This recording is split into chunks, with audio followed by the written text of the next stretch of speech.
everybody. Just checking to see if everything is okay on the stream.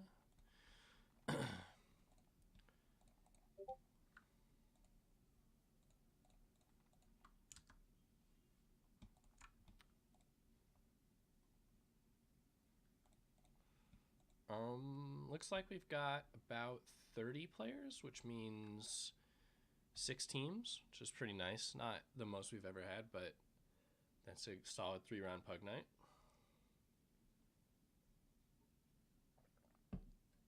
Sick stream. Yo, what's up, fam? All right. Welcome to the chat room. Just in a public server for a couple minutes while wait for the teams to all get picked and everything. Hey, Bravo. Let's do it. Oh. Making sure that my levels are good. I'm not sure I'm getting desktop audio. No, I'm getting it. So, should be okay. Hopefully the microphone's good quality or good volume and everything. I've been messing with things a little bit more than maybe I should have, but it is what it is. Heads up, hostiles are attacking Charlie.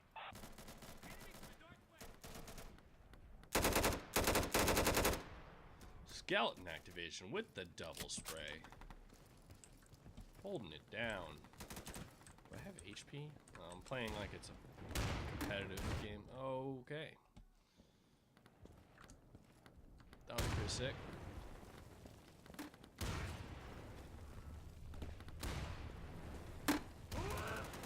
Oh man, people just keep peeking into that. That's just dominating.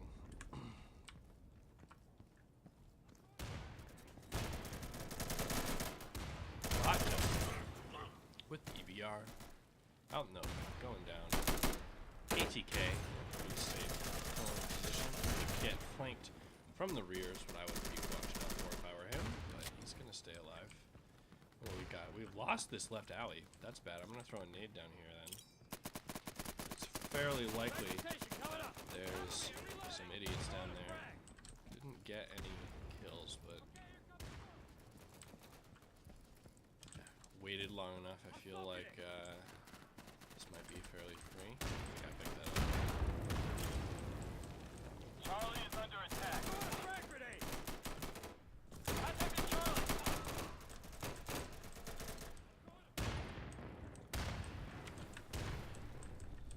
Hey, we're alive still, so they're coming in behind me, which isn't great.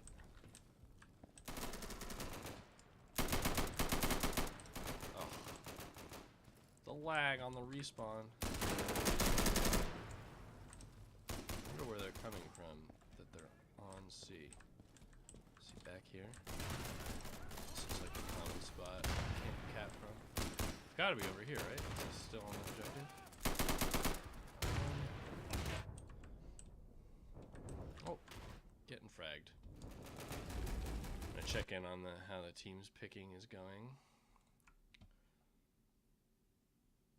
Looks like not perfectly swimmingly. I think. Oh no, first pick has been made. We have 6 team captains. We've got Roy's team, Dindo's team, Jolly Penguin's team, High Heat's got a team, Trippin's got a team, Vinny's got a team. So, oh man, we lost that. That's not great. Wonder if I can get up here. If this will work. Always wanted to try this.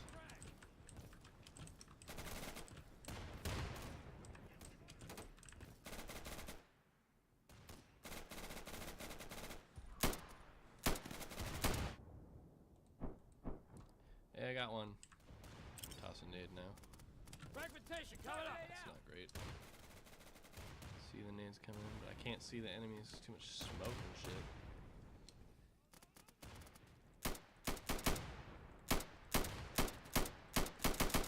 Loading! Ooh, I can prone on this thing? Take it.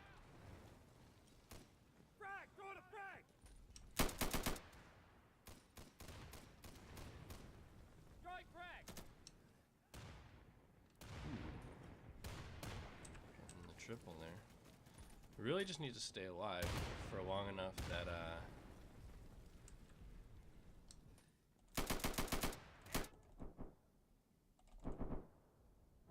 well, I'm dead. Whatever. I said we need to stay alive for long enough for the waves to run out. That's what the finishing thought I was gonna make there, but it's a fun spot, so whatever.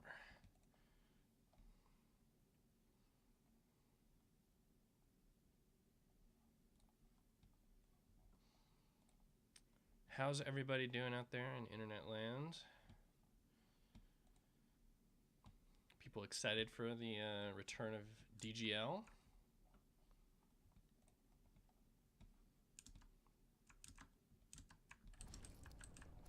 Maybe, maybe not. How do I... Be careful, stick together, this? don't die. Can I really not get, like... I don't know, whatever.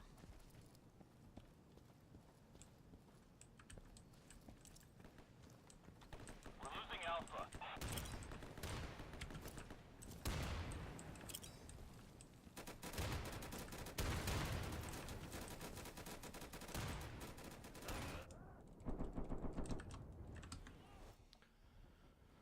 Oh, the frag grenade spam. It's wonderful. Wonderful. I need cover to load. Oh, fuck. I feel like my chat might not be... Hostiles no, just it's took all Alpha. loaded now. Hey, if you're Okay. still up there, fall back. They just took the objective.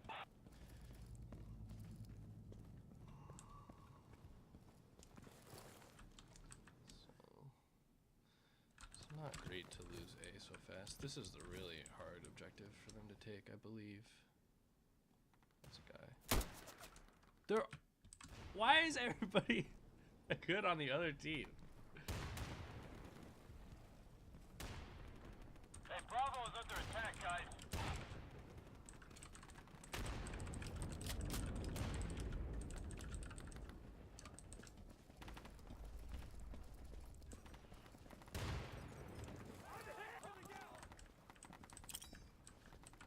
I'm throwing a frag. I'm throwing a frag lead now. Damn it, we just lost Bravo. Switch back to the new objective. In the back again. Where is he? Oh, is he in the corner? He's in the freaking corner, isn't he? Ugh. Oh well. ATK is AFK. Not a good look. But alright, how's the picking going? Looks like we've got a few more teams.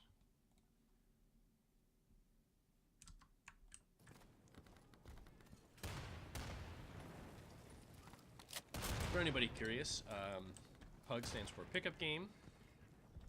Today, the Insurgency Gym, which is where players organize to play 10v10, or not 10v10, 5v5, 10-man private firefight matches that are Hostiles are on Charlie. very competitive and Charlie. vastly different from playing Charlie's hot. in public servers. But on Saturday afternoons for America, evenings in Europe, we have a whole event where we pick teams and then you stay with the same team for 3 rounds.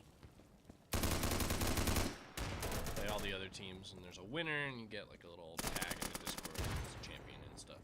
It's a fun time. A little bit more competitive than a normal pickup game, which is more competitive than so. Just so you guys know, I mean, like the FTA, these guys played in leagues and stuff. Catbus is going to play in the event today, so is Marmite. They're all doing pretty gosh darn well in this server here. I don't know what this vote issue is. Vote issue header. I don't know why that happens, but it does seem to happen. Sick. RPG and an IED. Well, this is what the defending team gets. I mean, it's basically like Shit, they took Charlie. 4 guys and then a bunch of just basically AFKs. Like, well, on the windowsill. That's kind of funny. Again, this one.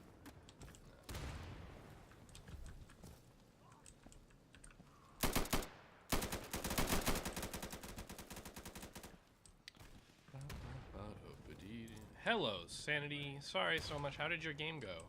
I just got in off of my bus about an hour ago. Sorry, I couldn't cast that. Did Fenris show up?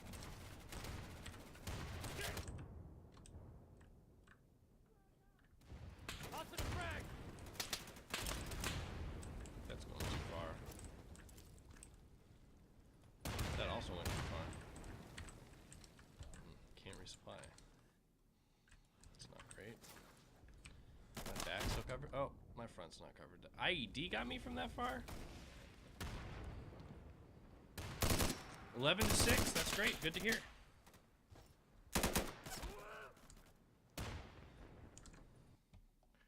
Glad to see more teams competing, playing in matches. It's fun to play pickup games, but it's even more fun to play on a team with the same people over and over again.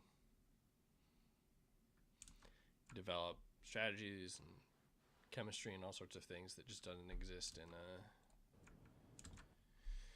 any other setting. Revolt. Should have voted. I don't much care for Revolt.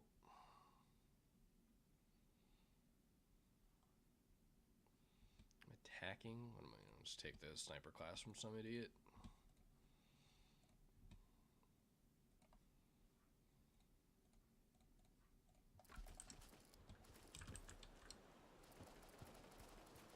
Oh, Keppa's on my team this time. That's good. Probably win.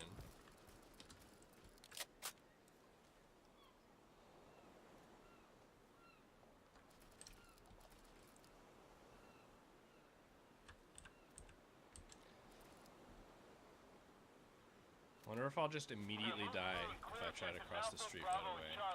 Secure one objective at a time. Be thorough. I feel like I'm just gonna die. Oh, there's a fuck. You can't even see in that room. Oh, I beat the RPG. That's cool. Oh, but they're already there. Okay, they can be there. I don't know where the midpoint is.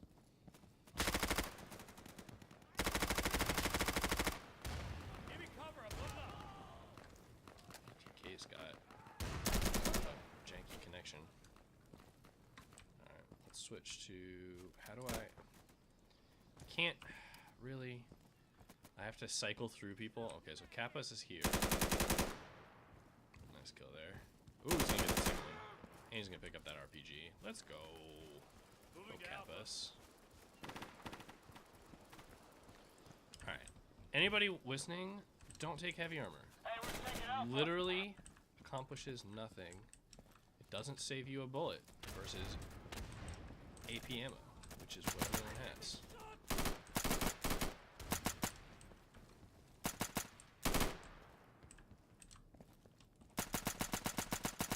New magazine. I feel like, isn't that, yeah, it's a spot people can be. All right, we're getting Alpha. Okay. Coming up, the left peek all this crap, which isn't great. Guy's dead. Hostiles at Alpha. Alright, sick. Go cover the other doorway.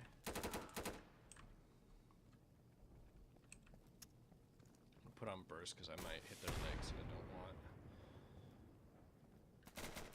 Like, I'm not gonna miss my shot, I just don't want to die because I'm hitting their legs. More likely to kill them. This is a thing, right? People go up here. Yep. Is that? This is the other window. I don't see anybody. Doesn't look like anybody in there. Should be fairly clear.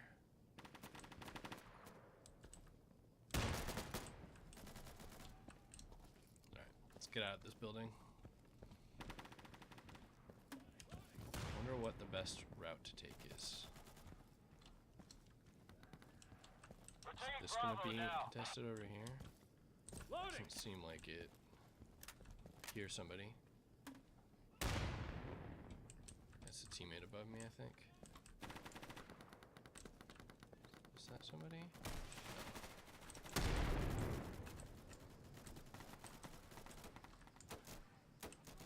Stick guy.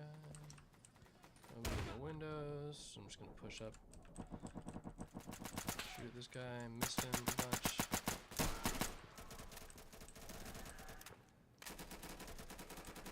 Somebody in the street.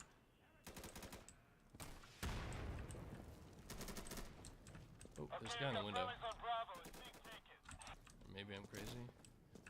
Alright, we got this. Oh, sick. That guy's going for the flank. I don't have to. You just camp the spawn. That's not the spot. Where's the spot? Is this the spot? They have spawn protection. Alright. Serves me right. Oh, my flank guy didn't get any kills. What the sh... Alright. Switch. That's doing the work. Oh, I'm trying to avoid that. Oh, that nade is gonna just... Oh, it's a team nade. Okay. Well, I damaged a guy. We got Bravo. Bravo secured. Whatever, I'll take it. Alright. I'm gonna snipe now. Nope, we're safe. Oh. That is a guy. Alright, I got him. Okay. There's another one. Is it the same frickin' window? That seems fairly likely.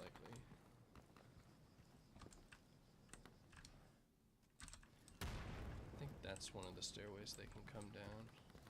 I make my way over to that. Team's dying though, so might want to wait. I think I do want to wait. Try to. I'm just gonna hold this map control maybe. Okay, that worked out fairly well. About half a mag. Ooh, took damage I didn't need to. Seems like cat bus. Come up here.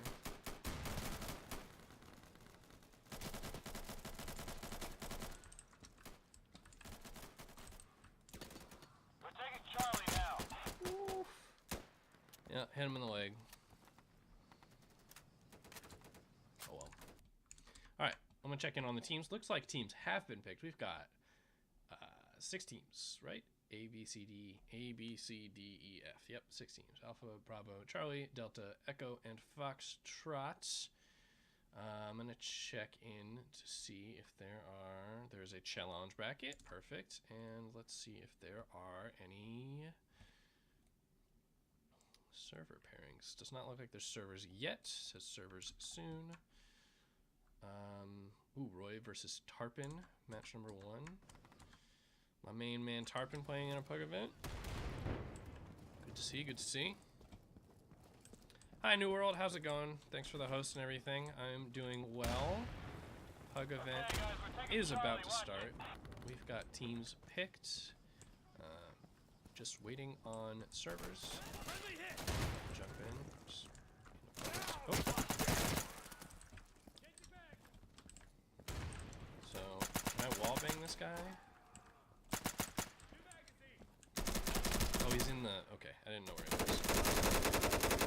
Jumper? It's not a... It's just a Christmas sweater. Hump. It's just a classic Christmas sweater pattern.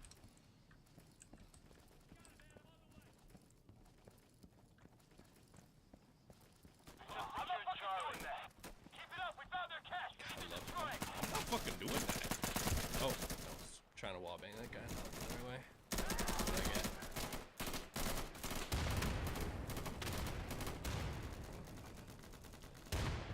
Maybe I should check in on the server pairings on this computer so that audio doesn't go in and out. That's something that I always kind of regret that I don't have a second monitor. It would make my life a lot easier. So, I don't really know what the best line of attack is. I feel like it's not coming from these lower doorways because they see your feet. Like, it's just really hard to win those fights. So I feel like I want to come up. Oh, we don't have control of that. Never mind. Never mind. Okay, Pug event info. We do have servers. Sweet. So, jump in a second. Basically, as soon as this... Oh, I'm running the wrong way. As soon as this round's over, probably just jump in. Get going on the shoutcasting.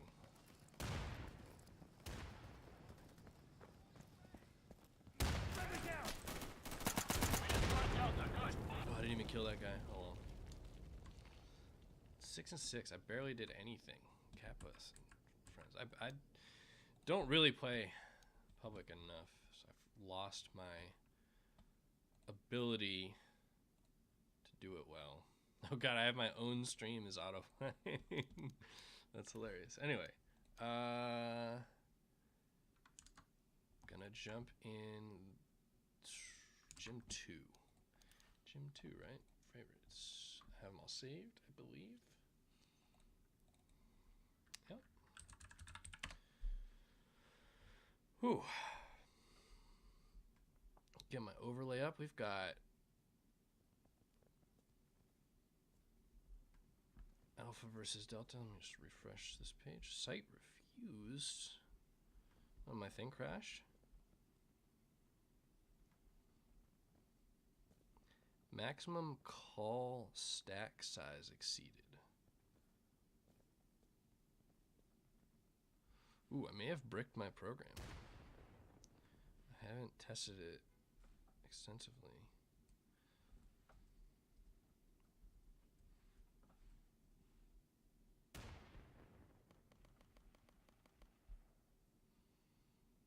Wonder if it was just Discord giving me a hard time, or if I did something bad.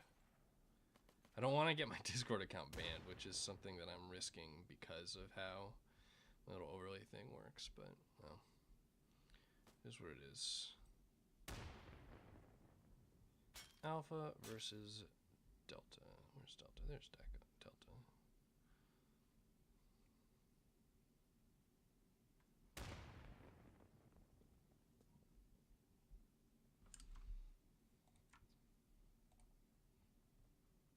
Good guys, bad guys. That's not what I want. I want Alpha versus Delta.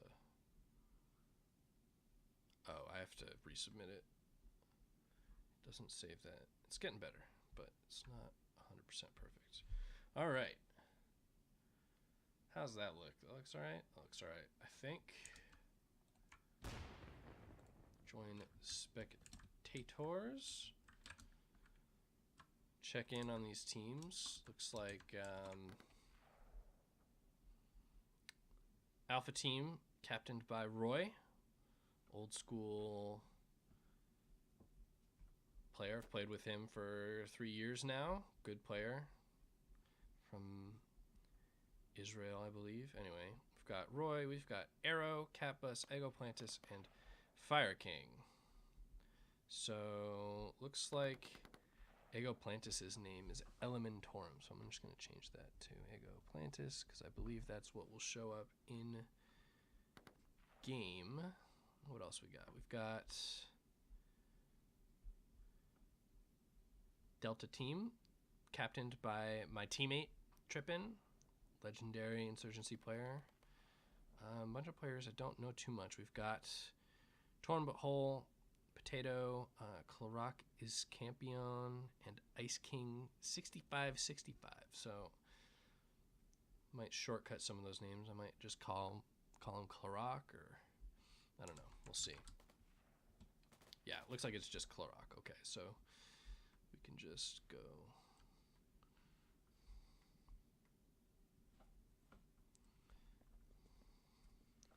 Just simplify this. We can get some capitalization happening, maybe.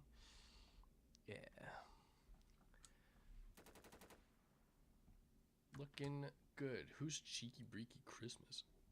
Roy always changes his name, so I wonder if it's not. Who is this? This is... Oh, this is Egoplantis, okay. I never know what to do when people change their names and everything's inconsistent between Discord and in-game. Like, Ego is a guy who, Ego Plant is a guy who's plays pickup games fairly often, but do I call him just Cheeky Breaky Christmas because he changed his name to that and it's less confusing, or do I call him Ego Plantis because that's really who everyone knows him by? I don't know. It's a hard question to answer.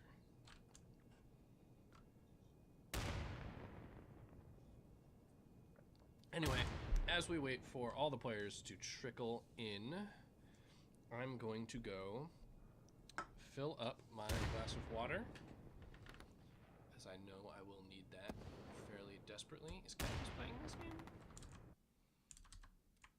I thought that Catbus was... Oh no, he's on Alpha Team. Sick. So we can see how he goes. I just forgot. Anyway, I'm gonna fill up my water. Hopefully when I get back, the game will be starting. So, see you in a couple minutes.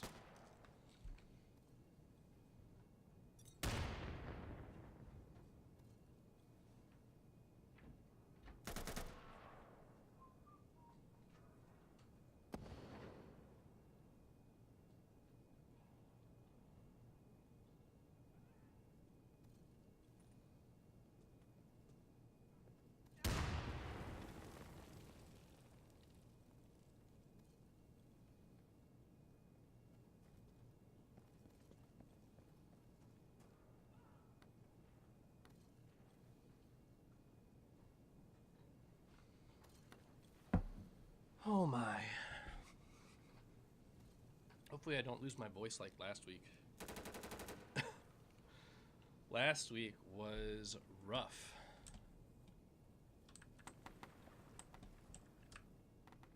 I'm still waiting on the last couple players. Is Fire Roy? No, Fire is Fire. Fire King.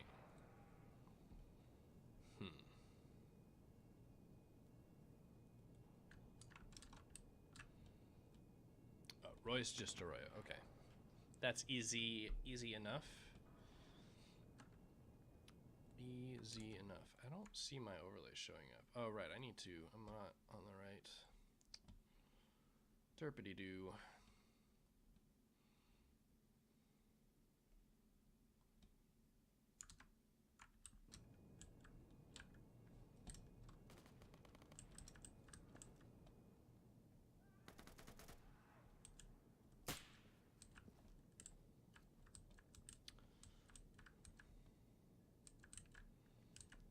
Shotgun with the silencer on it. Oh.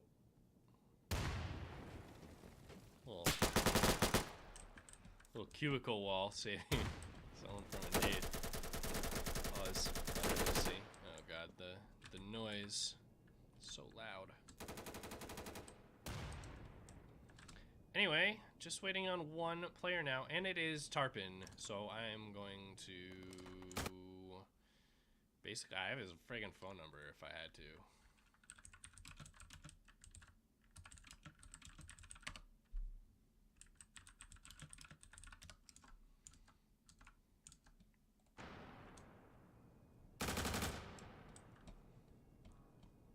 Seems like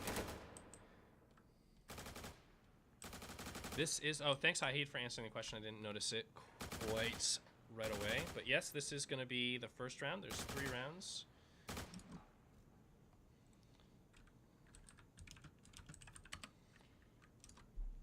Tarpon is joining. Apparently, he didn't know the server. Everybody else figured out the server. So, you know. What does that say about Tarpon? You know, not too much, but he'll probably carry pretty hard. He's very, very good player. Anyway, Ministry. What can I say? Ministry. One of the better firefight maps. This Bravo objective. One of the more interesting ones to play on. There is it's pretty open while also offering a fair amount of cover. As long as your team is focusing on controlling certain parts of the map, whether it's the outside lanes or balcony, it's pretty much your only options. You can safely play into B. And then there's all sorts of interesting flanking opportunities, and you can hear people coming from below and other things if you're listening closely enough. But typically, this map is dominated by the balcony. The balcony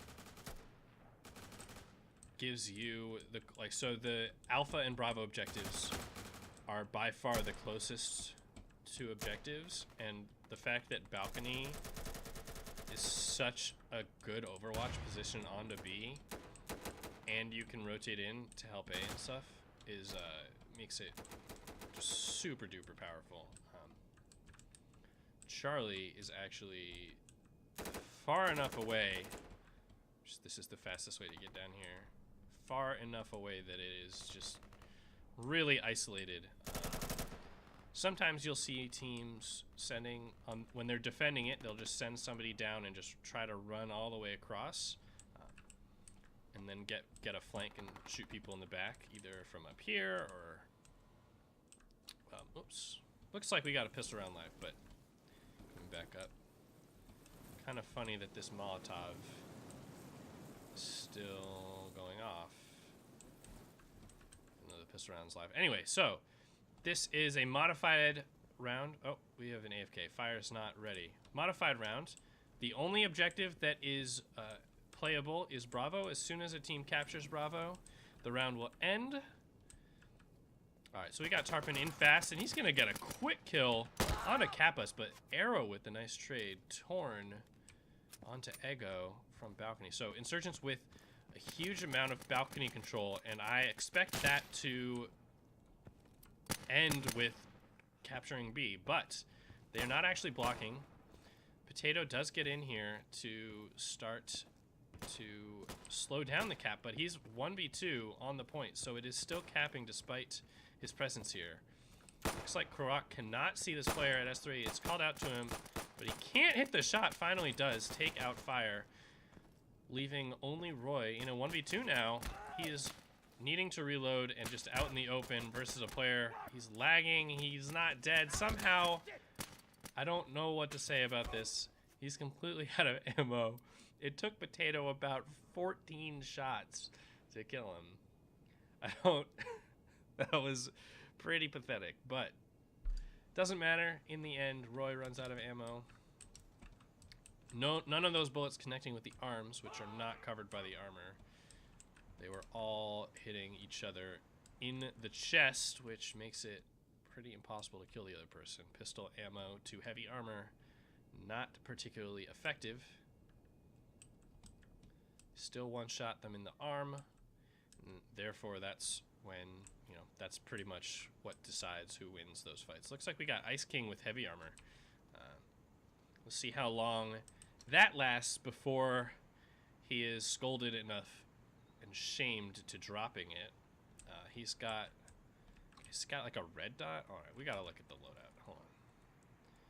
We got, it's not Karak, right? It's Ice King. Yeah, Ice King with the red dot ump. Not my favorite loadout.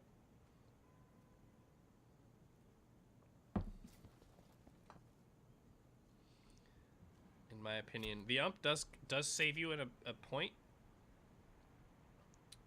But if you're going to use that to take heavy armor, that's pretty useless. The MP5 shoots so much faster. Okay, well, he's scolded down into light armor, which is even more useless than heavy armor. But doesn't matter. We are live with a real round here. We've got Tarpon going to play into B instead of lower alpha where he normally played for our team. He's going to look across. He sees that player, gets the first kill. Arrows down. Kappas looking for a flank through tunnels. Tarpon going to immediately transition towards balcony control rather than capture up Bravo. Fairly intelligent, smart play. Ego Plantis going to get on B with a sniper rifle.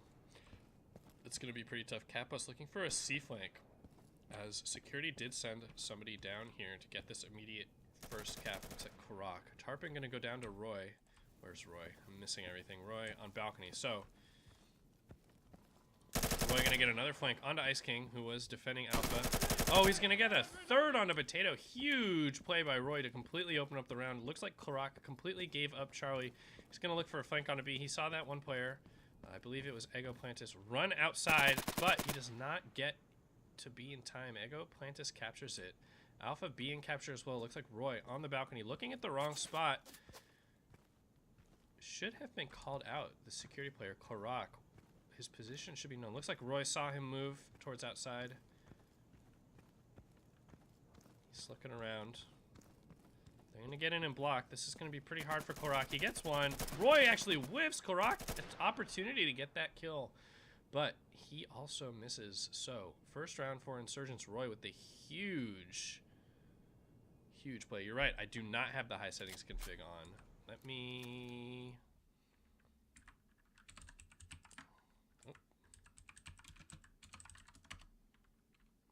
I have to do it from the menu because it crashes my game if I don't. And I have to do it like 4 or 5 times for it to work. Hopefully I can get in before I miss any more rounds. You're right. Thanks, Freedom. I forgot.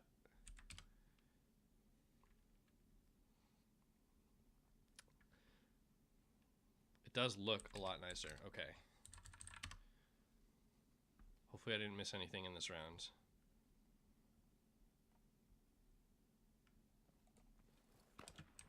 Looks like I have missed a little bit. Torn is down, and Tarpon getting shot.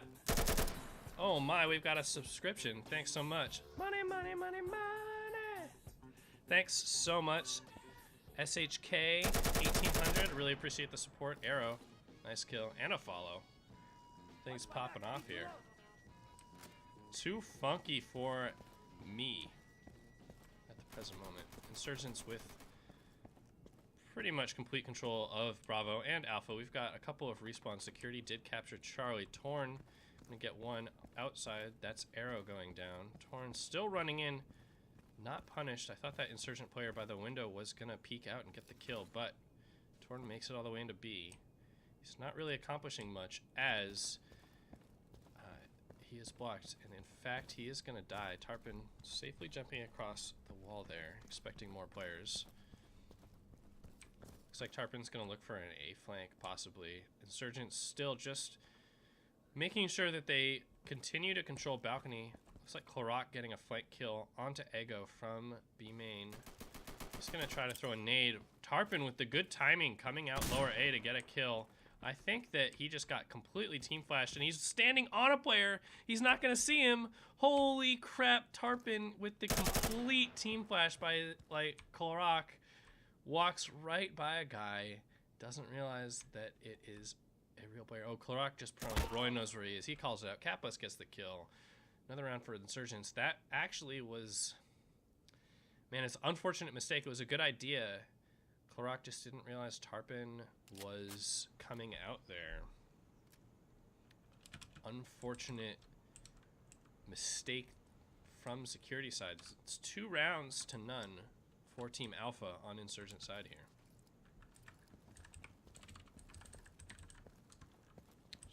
Change the overview Alpha down. Appreciate again the subscription, SHK, and the config comment. Got Torn throwing a low A flash. It's not particularly good. Tarpon with the pick across Bravo. He's going to look immediately outside towards the sniper. He's going to get that kill as well before Catbus with the trade from balcony. So Tarpon with 2 and Insurgents with 2. Gonna make it a 3v3, but multiple security players on Charlie very far away from the action. They are gonna cap in Tarpon and Torn. Wonder if this security player Potato is gonna get the timing. He is gonna get the timing on a Catbus with the burst fire kill. Pretty cheeky play by Potato. He's gonna look for more. He's gonna slowly come out. Not a big... He doesn't see this player at S1, excuse me. Huge mistake. Torn not actually looking there. I wonder if the call is wrong. Torn made a lot of noise crawling out there. He is blocking and he is not visible. Fire. Gonna run out here and look for the kill on the prone player. Tarpon picking up Roy and Klarak with the final one onto Fire. Gonna make the first round for Delta Team there. Potential failures in callouts from Potato there. Should have seen Roy and gotten the kill. Roy in a very common spot. You expect people when they're peeking out balcony to look right there and to see it's an easy kill, but it is what it is. We got Korok continuing to go see. Looks like Ice King's gonna follow him down there. Ice King no longer with any armor. It's good to see. The armor does not actually protect you. Everybody in this server is gonna be using APM. There are no... Oh, Tarpon taking the sniper fire, not going down though. He is blocked on Bravo, however. And watching towards balcony. Oh, he's gonna see that player, his side balcony, get the kill onto Roy. Roy goes down. Barely out in the open, but Arrow with the trade. Torn with another trade, and Potato with a third kill for security as he's defending A. Gonna make it pretty one-sided here. Catbus and Ego Plantis very separated and fairly alone. Catbus blocked by multiple players on Alpha, making negative progress on that cap. While Ego gonna rotate all the way down to Charlie. We'll see who comes down to block it. Looks like Catbus is gonna get one onto Ice King. No trade in sight. Potato is coming down the wrong stairwell. He's gonna go down. Tarpon moves to B. Clorok's blocking A. Clorok's gonna get flashed first. That's pretty unfortunate. Oh, he's gonna get his flash off in time though. But that Charlie cap gives Insurgents a lot of time to come out of spawn. Clorok up in top Alpha. Here's the thing break. His gun's a little too high, but he's gonna get the kill into Fire anyway. Fire still insisting on wearing light armor. Tarpon looking for this kill on the player running outside. That's Roy who goes down. And Tarpon captures B. So Insurgents do not get to Bravo in time. And their brief advantage is completely neutralized. In fact, it is worse. Still 2v5 now. It's Catbus and Arrow this time. Catbus, both of these 2v5 situations. But Ice King with the kill. And Tarpon with the final one onto Arrow. Gonna equalize for security. 2-2. 2-2. I'm trying to remember who won the pistol round. It was the Insurgents team.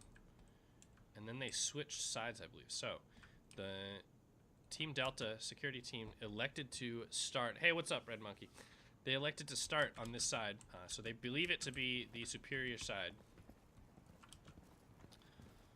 I'm gonna talk about why it's the better side in a second here. This is the main advantage. Tarpon running this quick way through the office into B. Look, he's gonna get to B before this Insurgent player. He doesn't actually see him prone out the doorway, but here's the other huge advantage on B. Does he get that kill? He does. Tarpon full blind, doesn't matter. He's gonna get punished by just running across the point. Arrow with that kill, but it does highlight a pretty big advantage security have in controlling desk, balcony area, and inside Bravo main. Torn, I think he hears this player below him. It's Ego Plantis running through tunnels towards Bravo as Ice King captures Charlie uncontested. Looks like Ego's gonna look for a bit of a spawn camp here. No, he's not even gonna stop. He's just gonna go for the C flank. Fire with the Alpha cap. Security not doing a good job of blocking that. I think that's Potato's job. He went down. Nobody rotated in to help him. Arrow with the spawn camp onto Tarpon. That's Arrow killing Tarpon 2 times this round. Good job by Arrow to take out Delta's team captain.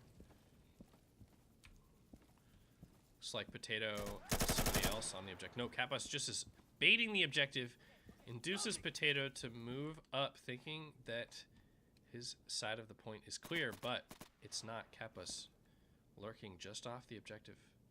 Gonna get the kill. Ice King onto Ego on Charlie. But that's defense. Security really needs another objective cap as they are down here 4-2. Clorok uncontested on B in a 2v4. Really bad job of controlling the objectives from the Insurgents. They're going to look for more spawn camp, but I don't think that they're in the right position. Ice King with the kill onto Fire, missing everything. Ice King with a lot of kills and objective play this round. He's going to take a bullet in the leg from Catbus. He's going to go down, but Clorok with the trade and Arrow. Okay, Arrow outside onto Tarpon.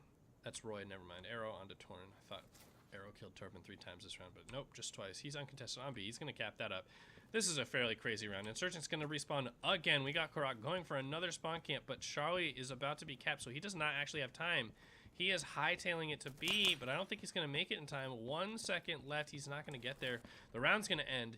Charlie and Bravo for Insurgents. Security had a big opportunity in that round with that second capture of Bravo.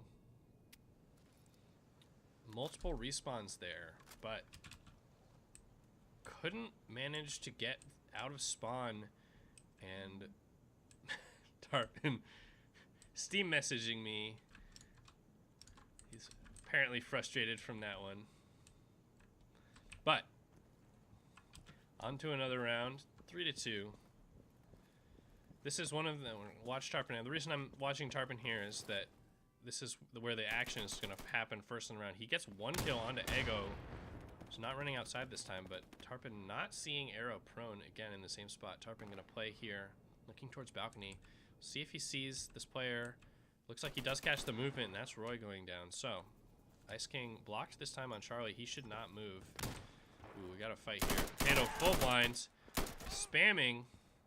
But Fire's going to get that kill in the end. Great flash from Fire.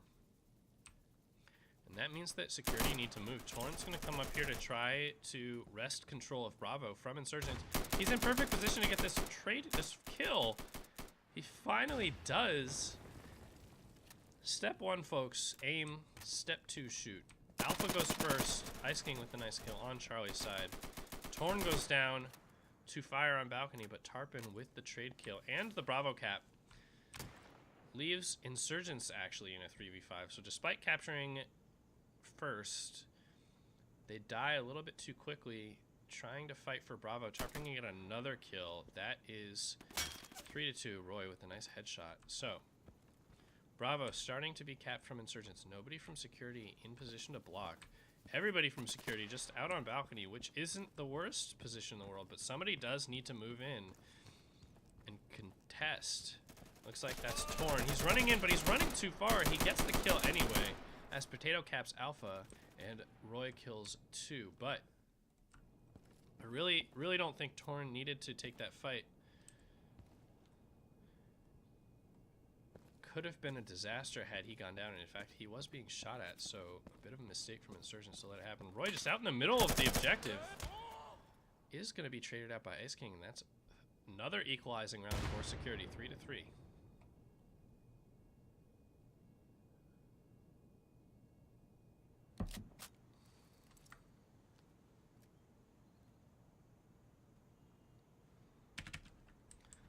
I think security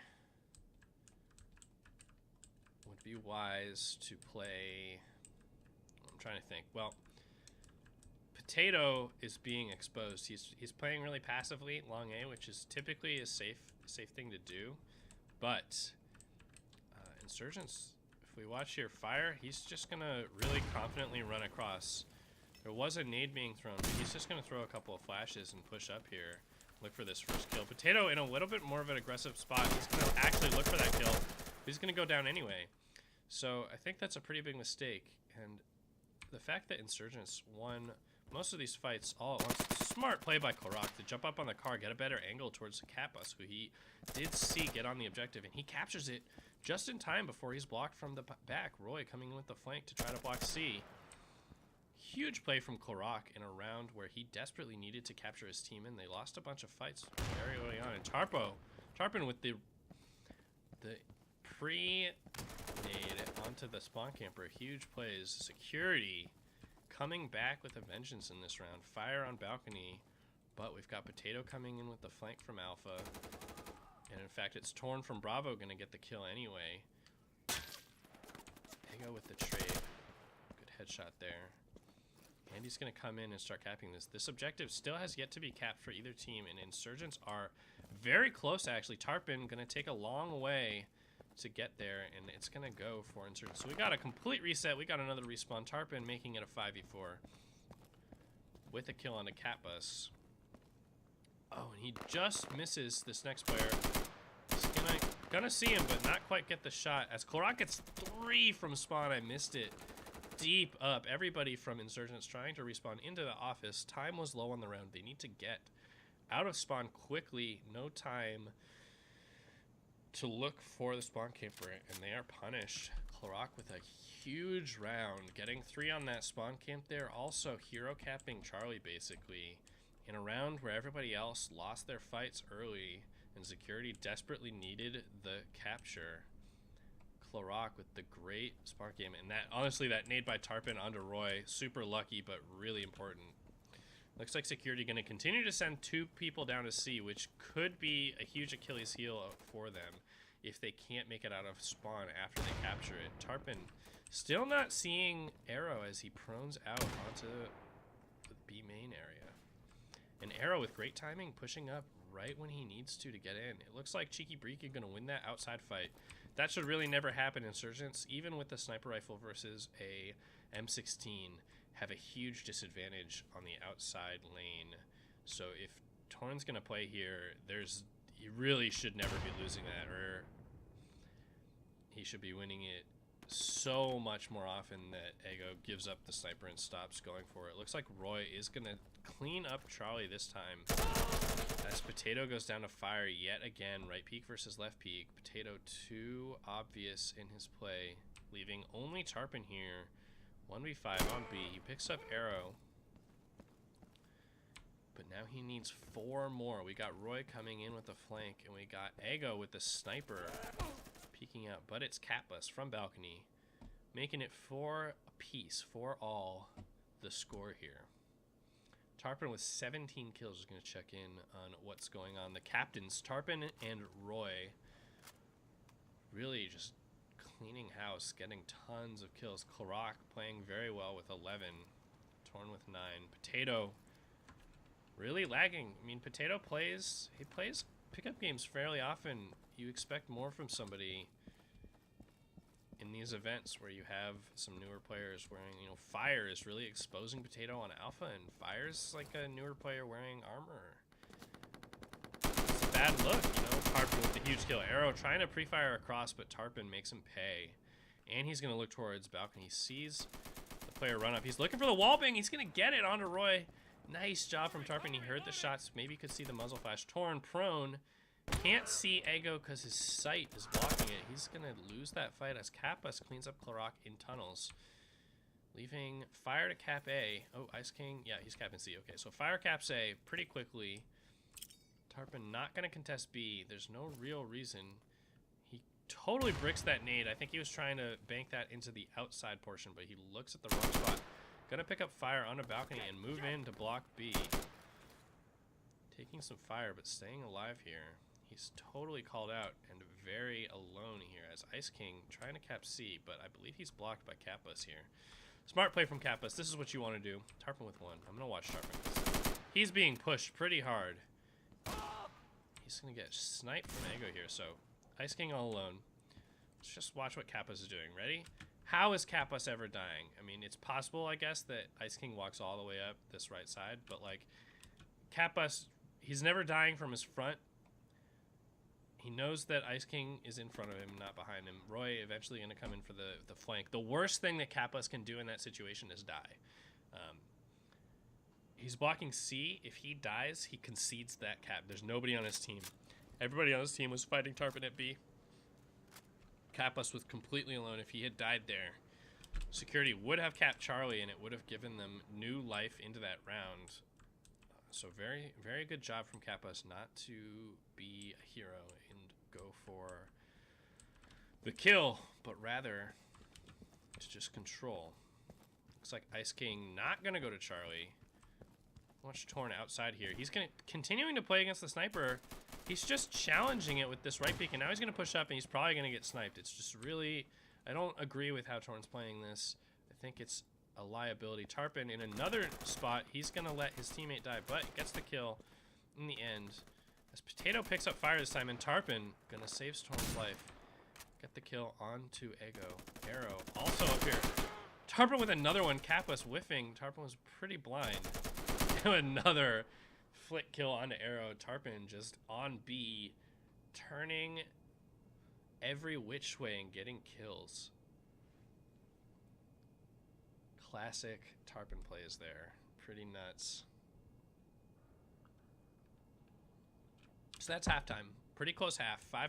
I mean, couldn't be closer, in fact. Roy with 22 kills and Tarpon with 25. Pretty dominant halves.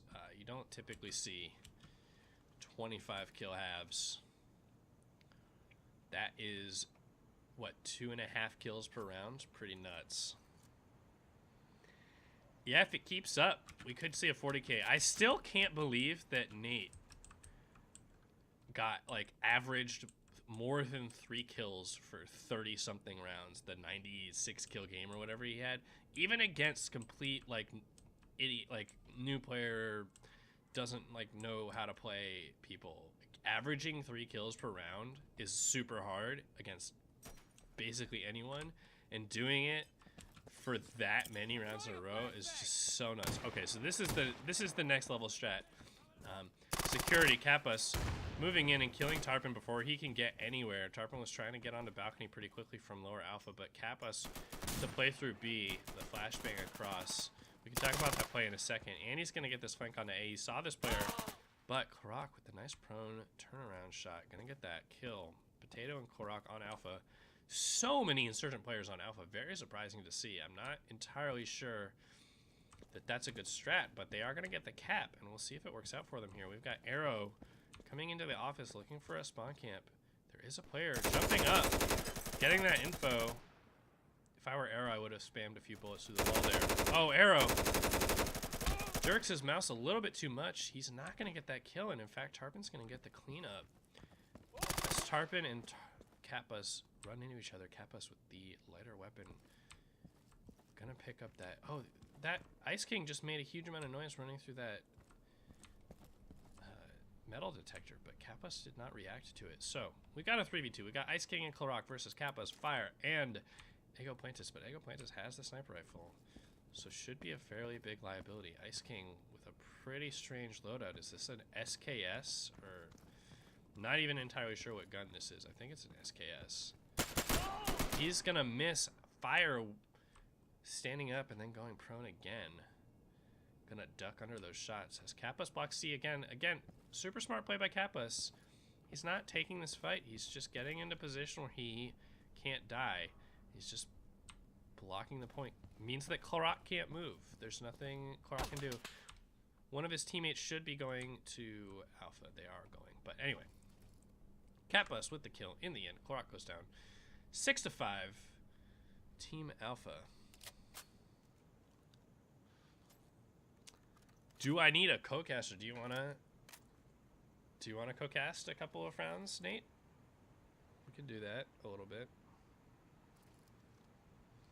Yeah, we can go watch Zorito after. Is he playing? I assume he's playing. I'm trying to catch every team, but I guess I'll have to move myself into a Discord channel if somebody wants to come co-cast. Anyway, we've got Arrow moving to. Oh, different strat this time. Looks like Kappa's pushing lower alpha. Gonna clean up Tarpon again. Stop to pick up this nade. Should cost him his life. It does. Ice King with the kill. Korok with another one. Man, Korok's been impressing me. Very good play. He definitely heard movement in alpha, smartly adjusting his aim. Looks like Roy's gonna look down for this Charlie capture, but it's not very needed, as Arrow is cap B all alone, uncontested. Insurgents really, I think, focusing far too much on alpha. Fire pushed up into the mid, and he's gonna be pretty hard to kill. Roy, in fact, coming back up from Charlie, just used it to get the flank. Very smart. Oh, he almost kills his teammate. In fact, he does get his teammate killed. Gets the trade in the end. So, another round, 7-5. Never done it before. Well, jump in the server. I'm gonna join this casting room. Getting Steam messages. Oh, Tarpon saying his team's not listening to him. It's unfortunate. Anyway, I don't know. I assume. All right, here's Nate. Can I drag him all the way down? It's like, it's really freaking far.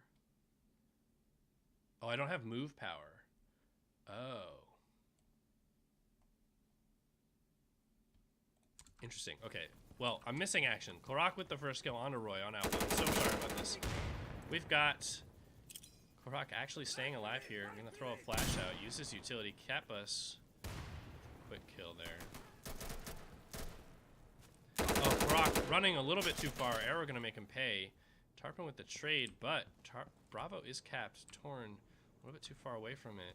Tarpon just going to hold balcony control while Potato sort of capping A. He is blocked from the back. Cap us with the flank. Oh, Tarpon unable to get the shot onto Ego with the prone snipe. Dirty, dirty kill there. Cap us. Continuing the trade train. Gonna make it 4v1 here for Insurgents. So, Tarpon complaining that he thinks he should have got that kill.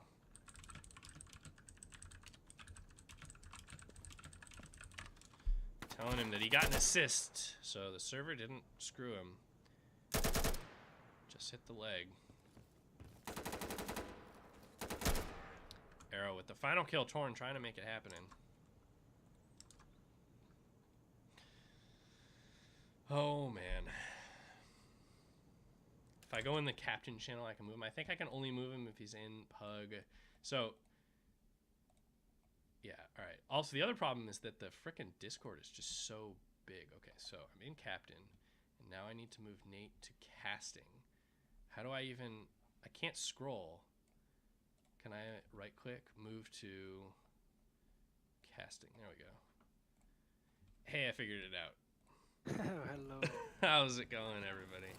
Nate. Bad, not bad. I've done that before, so I'm kind of noobish. It's all right. You in here to? You need to join the server so you can see what's happening. I am. Okay. I figured it out. Thanks, Freedom. That is what I had to do. Everybody's telling me I have to right-click on your name. The Discord's so long that I can't actually drag you to the right channel. Anyway, I figured it out. Arrow gonna capture B again, uncontested. Couple of trades from Insurgents here. Tarpon and Clarok on to Kappas, another player, but Roy gonna get the trade. And another kill. Potato unable to trade. Roy with 2. Clarok left to fight for Alpha, but he is pretty screwed. Can't actually just sit and wait for them to come down. He's gotta go for the kills. He's given an opportunity for one, but he doesn't get the shot. He needs a reload. Somehow manages to stay alive. Roy whiffs the shot. Clarok actually could have gotten that second one, but he does not, and it's 9-5. Team Alpha really just rolling on this new side. There we go. I am in. All right. So, did I miss anything special? Anything? Well, it seems pretty hopeless. On Insurgent side, this Tarpon's team is really just trying to force A, which is really hard to cap. Like, they're just sending so many people here, and it's just not very smart. And nobody is going to get into B to block at all. So, Sending again at least 2 guys on A. yeah, Torn It's getting unusual, isn't it? Like, full blind there. It's super weird, yeah. It's not going to work. Roy does go down to Torn this time, but Fire probably should trade this out.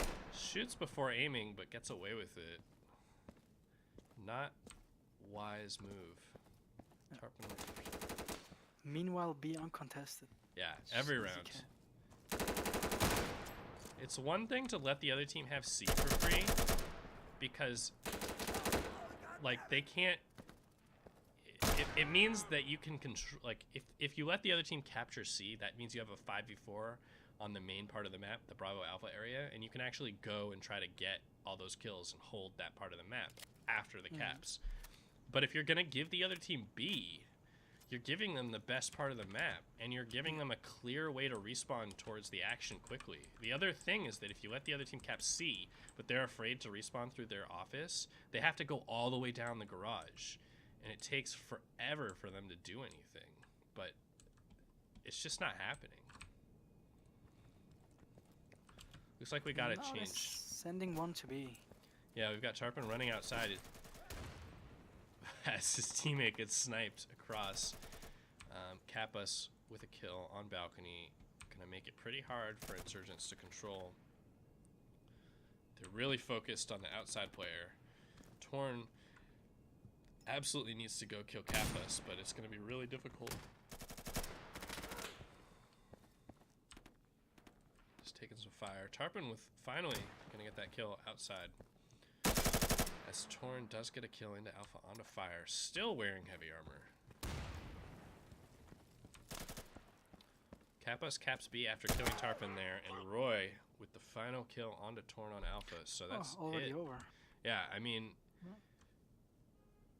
the strategy was just not good on Insurgent side. You can't play into A. There's just it's too linear. There's nowhere to go, and they just didn't get any control. So let's see if we still have games here. I couldn't see anything of that game, so I can't really judge anything. Looks like there's still one game going on.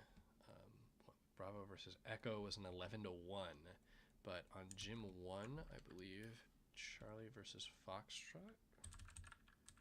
So, who's the favorite in your opinion for this event? I don't know. I didn't actually look at.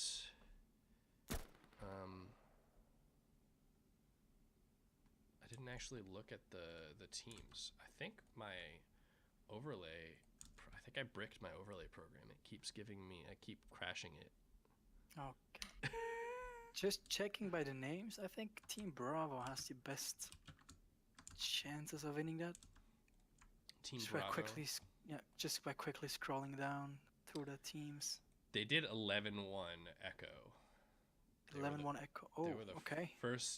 They were the first game done, and they 11-1 on Ministry. So pretty decisive victory there. That was halftime. This one's 9-1. They must have taken a long time to start.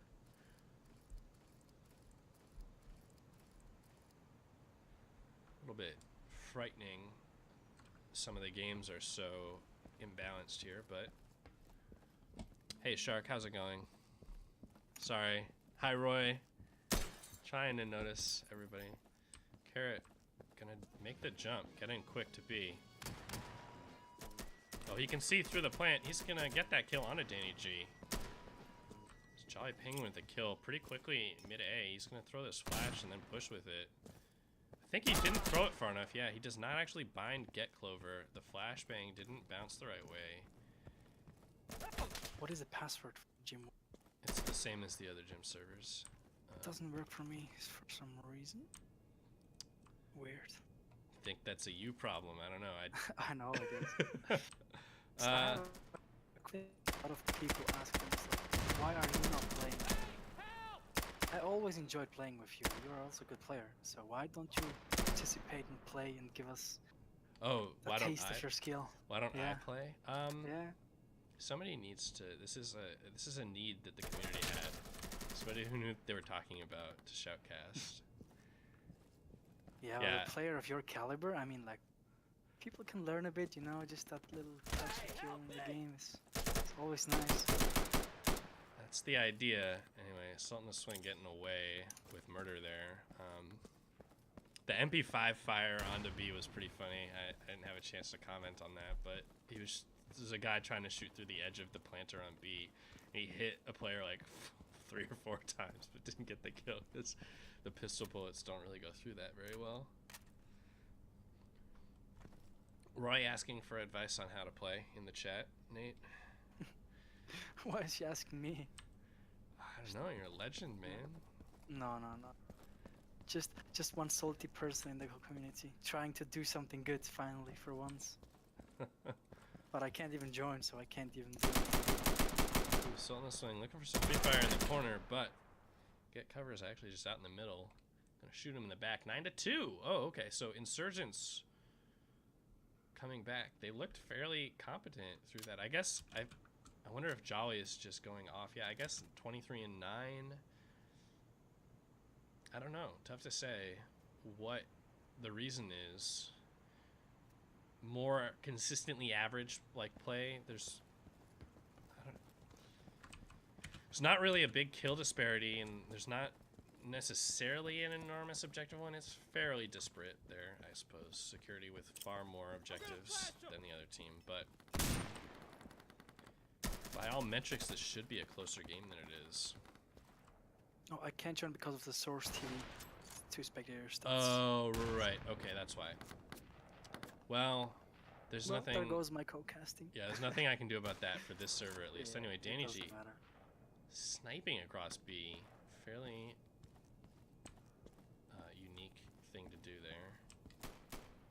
Sultan of Swing. I'm missing all of the kills here. On balcony, gonna get a kill towards Bravo, and then move into block. Actually decap as Danny G is on with him. And in fact, all the insurgents on B are dead. So, got Marmite capping A, multiple insurgents by Charlie. Looks like Carrot gonna go for a flank, as security are all clustered around B. Jolly Penguin gonna move. Look for... He's moving towards his... Oh no, he's moving towards the enemy spawn. So he's looking for the spawn camp. They did not go the first way he was looking. In fact, they jump out the other way, but they don't look. He gets one. He's gonna leave. Let this other player be so scared that they move actually back into spawn. Patamand, so afraid of the spawn camp that he literally ran backwards towards safety. But Jolly Penguin just gonna completely move away and run laps around the map back up towards Alpha. His teammate Ablu on Charlie, capping it up uncontested. He's about 50% now. As Jolly caps up A, Marmite expecting player to be on his side, gonna flash it, but nobody's there. Jolly gonna push out on a balcony. Marmite gonna make him pay for that. Running around a little bit too much, perhaps. Ablu gonna find a player looking at the wall in a corner. That was pretty strange. Get cover, AFK in the stairwell. Danny G with the final kill. Gonna make it 10-2. So despite the insurgents getting a respawn and having an avenue to get back into that round, just kind of dominated there. Movement a little bit stifled.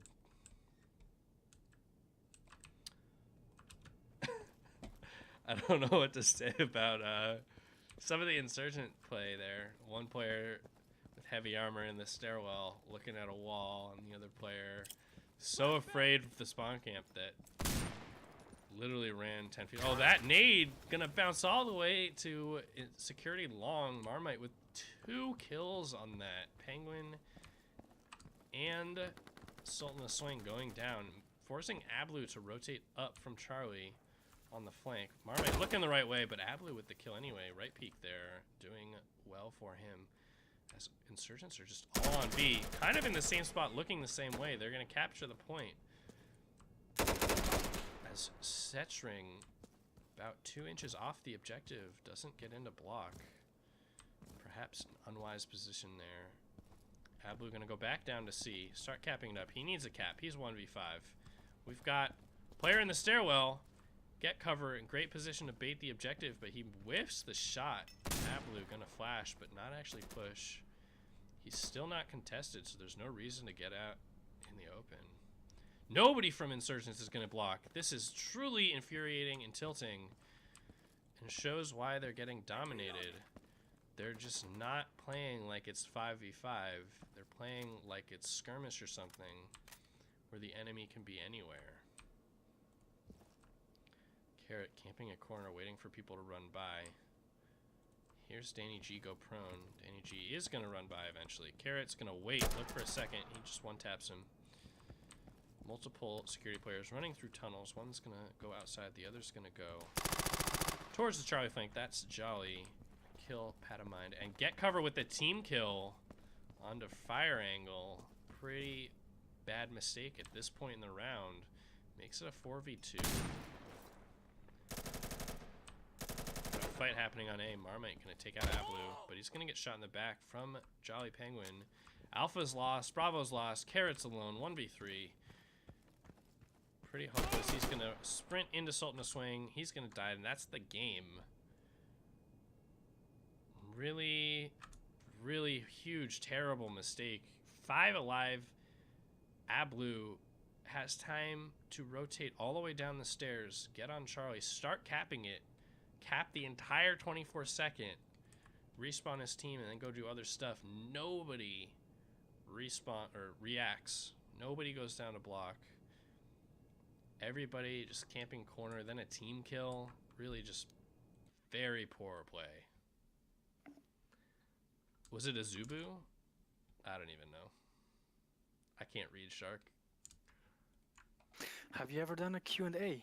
Have I ever done a Q&A? No, I can do a Q&A. Oh. You have questions you want to ask me? Maybe even I have some questions. Oh, okay. All right. I have a full list, man. I have like at least 100 questions.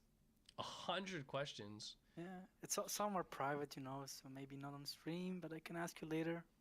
Oh, God. Private Q&A? I don't know about Yeah. that. That's going to cost you some money, I think. Oh, it's okay, mate. It's okay. I'm from Switzerland. We have a lot of money. No problem. All right. Yeah, it seems like Nah, some new players this week here. no, I meant more like the chat. If people like any questions for you or something about the game or about your person or something. Yeah, absolutely. Like I've seen you a couple of pictures of you like Snapchat. Some from time to time we send Snapchats, So Yeah, every now I've and seen then. a bit of you and I have a face cam. Not a secret. yeah. Yeah, Roy, that's not a question I'm going to answer. You're not really noob, and you do get this game. You're just trolling me. I don't know. Oh. Shark wants me to keep playing in pugs. I should do more.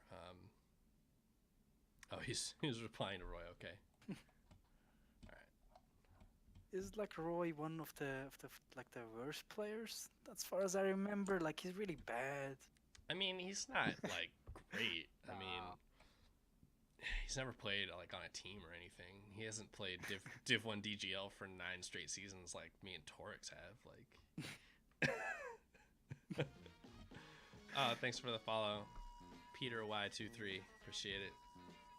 Well, I got another follow that I missed. I should go in and call that one out. You can announce my follow now. Are you about to follow? Oh, it was Roy. Okay, I don't need to shout out Roy. So you heard anything about the new DGL, I guess?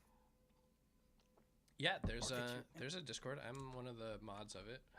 Oh, nice. So can you tell me or tell us a bit more about DGL? information? DGL. The information we are allowed to know. It's out to the open. There's a post on Reddit. There's an invite link and everything. There's gonna be a revival tournament, like a little hype tournament. January 20th, that weekend. Let me get the specific day. It's 20th and 21st, I believe. In fact, I think there's an ad for it on the front page of Insurgency.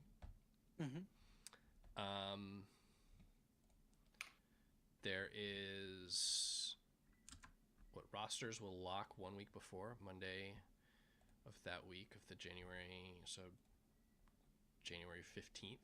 You can have 6-player teams.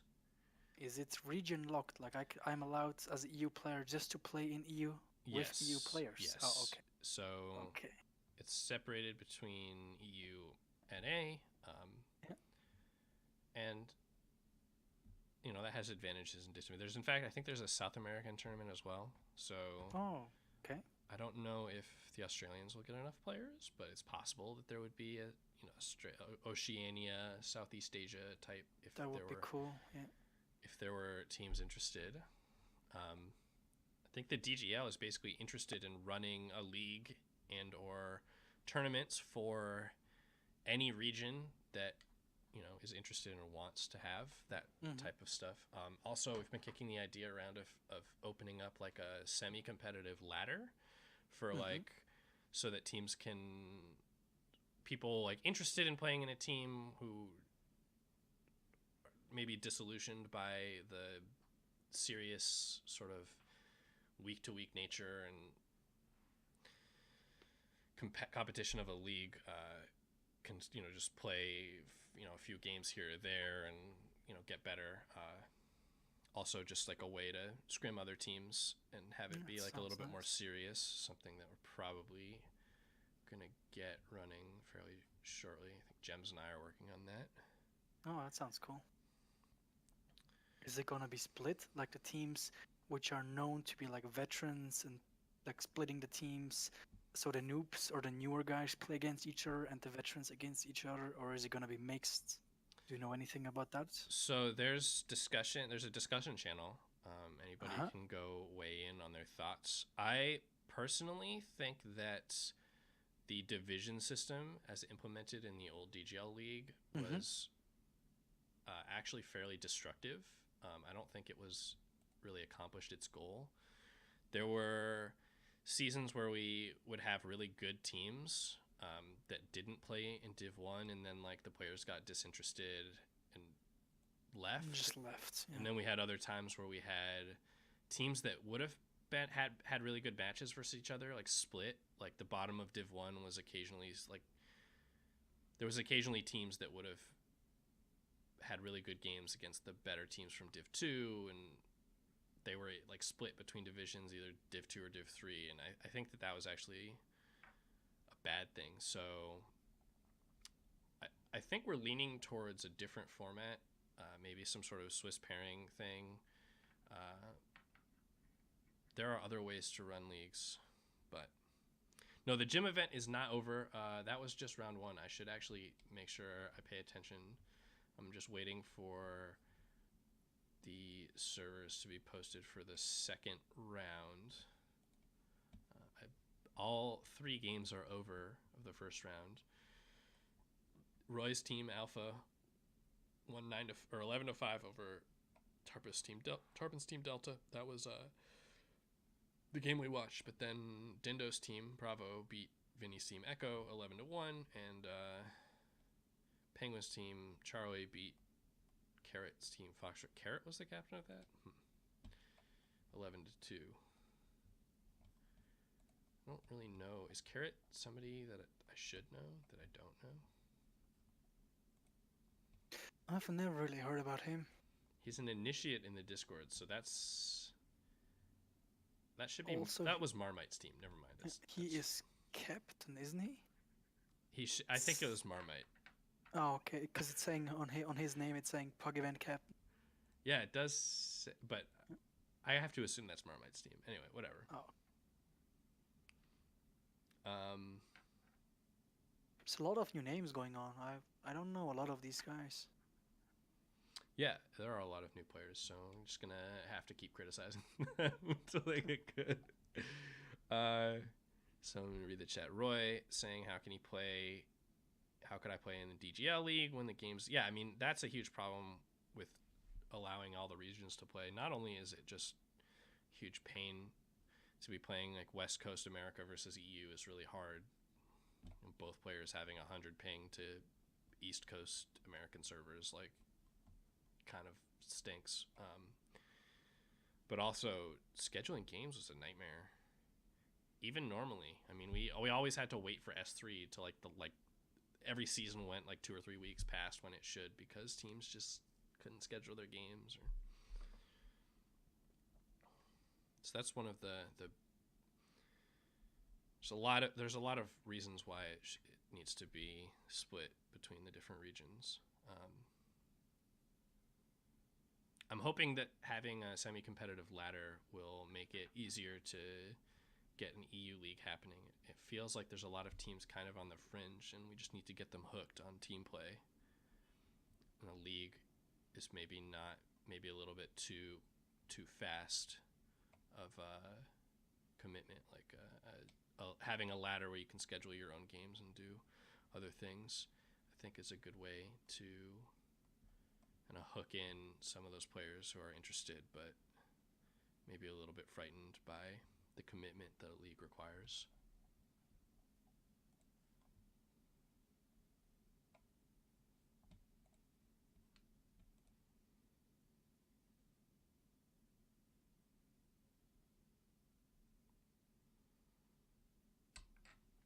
So we got Zorito's friend who wants to watch him, so I'm going to see what team he's on before.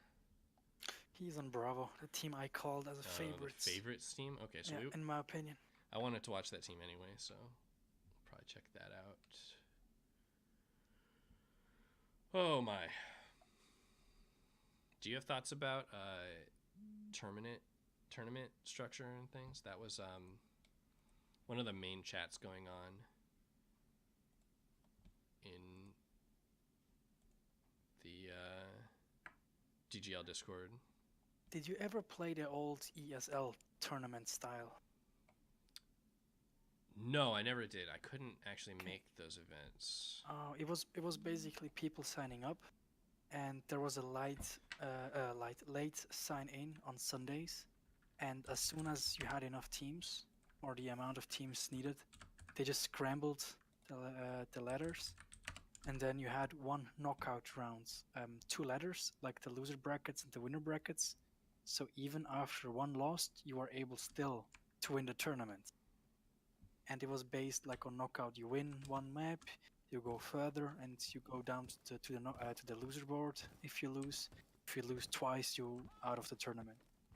And that was kind of nice because you always had that pressure, you know, that if I lose, I'm out. So I think that would make it great again if you can just like have that pressure, you know, so that clutch moments and that, I don't know, it's just that feeling.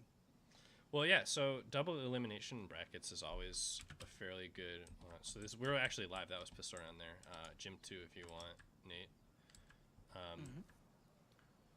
Double elim tournaments are always good. They take a long, so the DGL Revival tournament, I think we're hoping to do it one day.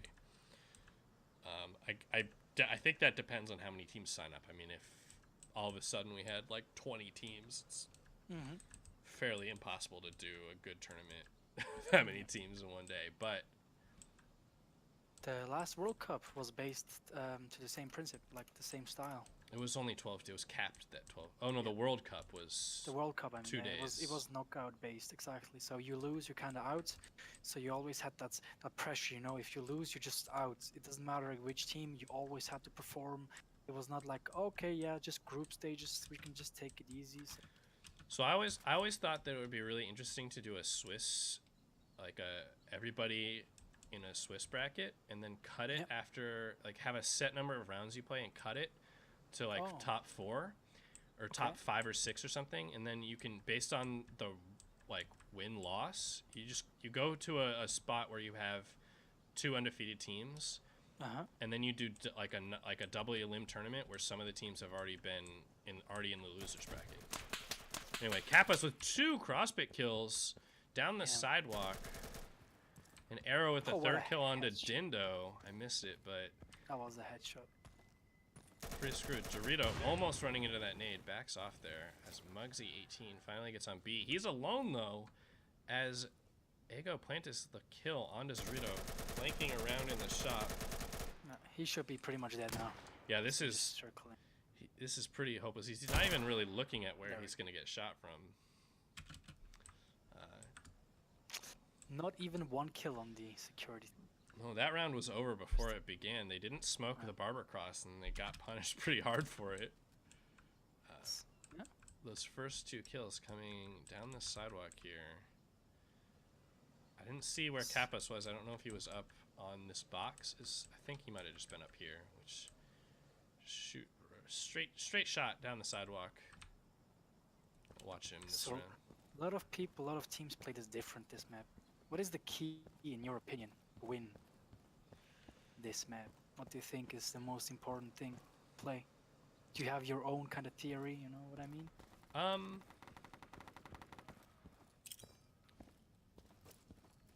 Like, I always say the bridges.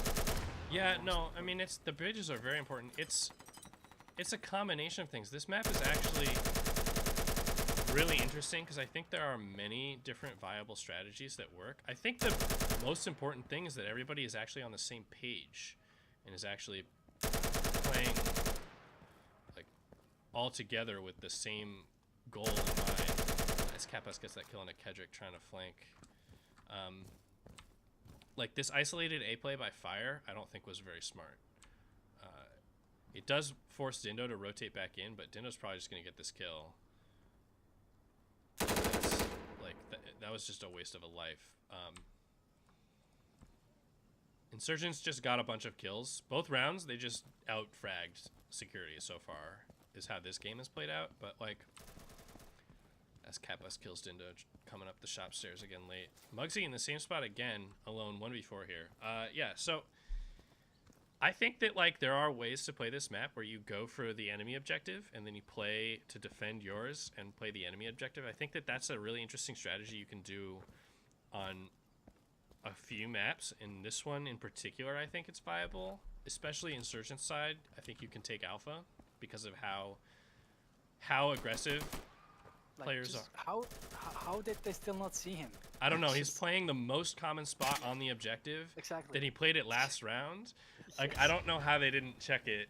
Just 3 people ran past him and no one saw him. It's pretty nuts. I didn't really want to say anything, but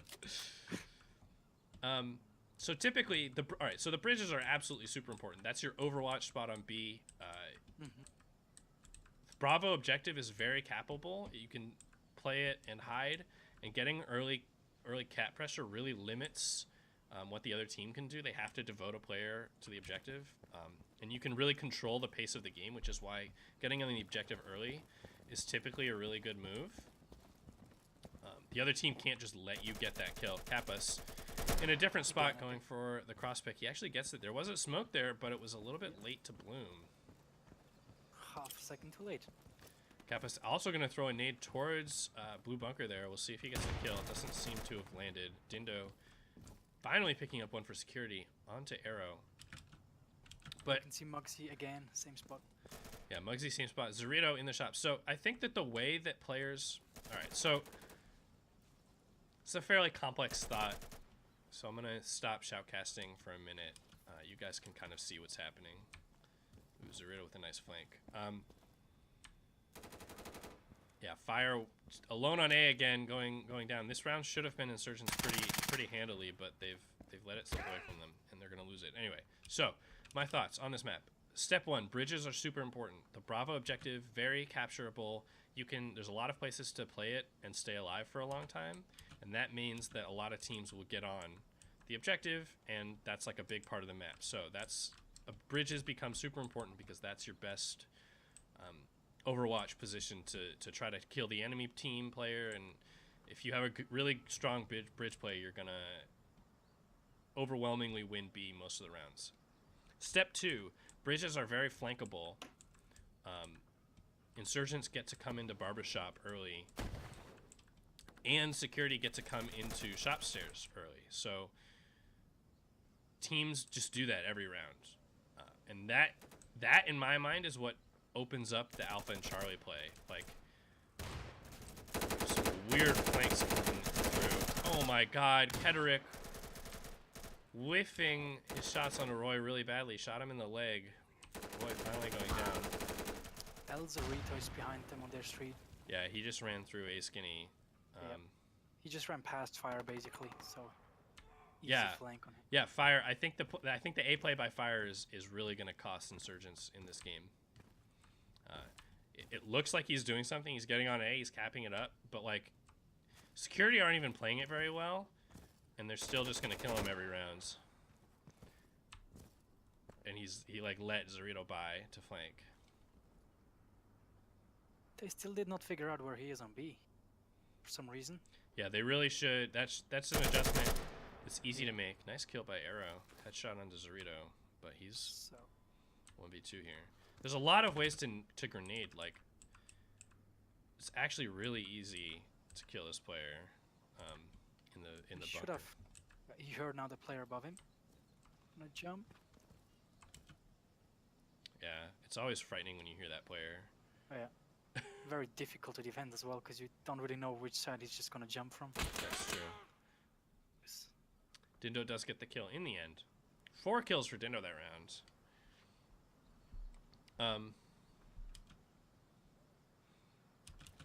Man, there's not actually that many teams that play Market very well. It's really hard. To be honest, I love it personally. If I can choose a map, I love Market. I think it's one of the deeper ones. I would like to see... I hate this dust. Especially outside of shops in the courtyard. It You actually, gotta use my config. I have a config, and it makes it. Oh. I can see through it. It's just, I wish it was gone. Yeah, it's very hard though. Would be, oh, not fair if it's just like totally gone for you and people have it. Well, So- no, I think it should just be gone for everyone. That's anyway. Yeah, okay. That's First 2 kills for security this time, as Kedrick made his way through Barbershop actually to pick up Roy So- there. they have security 2 on B and both bridges under control. So in my opinion, they won the round already. Yeah, at this point, if I were Insurgents, Fire snuck through to A. Kapos gets this kill on Zorito. If I were Kapos, I would run across the bridge, or I would try to stay alive and cross. I would let Zorito die alone on B, and I would go try to help A cap. Yep. But as it A-cap stands, is the last thing that can save them, in my opinion. But as it stands, he did not make that decision. He's going to go down to the flank, and Fire's going to get blocked. He's just going to wait, but Dindo's he not. should push him now, so he can just get that cap before he dies. Yeah, He he gets taken out. he let Dindo just work his way across the point and Yeah. take a right peek, and it's not going to work out. Like at that point, he should have just tried to push Dindo, in my opinion, so he can get the kill and the cap, so his teammate is just alive again, instead of waiting till his mate dies on B, and then the round is lost anyways. Yeah, right. I mean, you said it. Security had both bridges at that point. B, it's hopeless to try to cap B. That's just wishful thinking.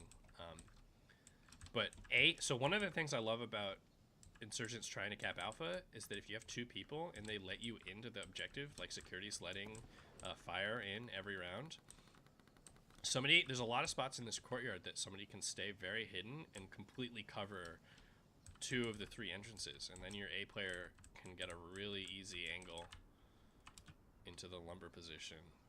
It makes it way easier to capture, and it's actually a pretty viable strategy. Roy getting the first one, Zorito equalizing. These flank, the play in Barbershop and Afflex or other shops really defining the early game here. What up, Gems? Gems agreeing me. Bad to just sit in a spot on Alpha and wait to get right peaks. Zorito gonna come in. He's gonna... Oh, he lets Fire cap this time. As Dindo gets another kill. Insurgents with a lot of map control here. They're gonna cap B as well. Bit of wasted caps, but it's okay. Fire goes down. Kappa's probably gonna try to contest when he maybe shouldn't. Just misses the timing onto that security player. I think A is pretty hard for Insurgents to recapture here. I don't know. Kappas is gonna make it in. He's gonna go prone and get the kill actually, so I have to eat my words there. Sorry. Yeah, there we go. Good play Easy by right Kappas. pick. Yeah. Kappas and Dindo going off for already double digits. Yeah, seriously. Fire gets the cap that round.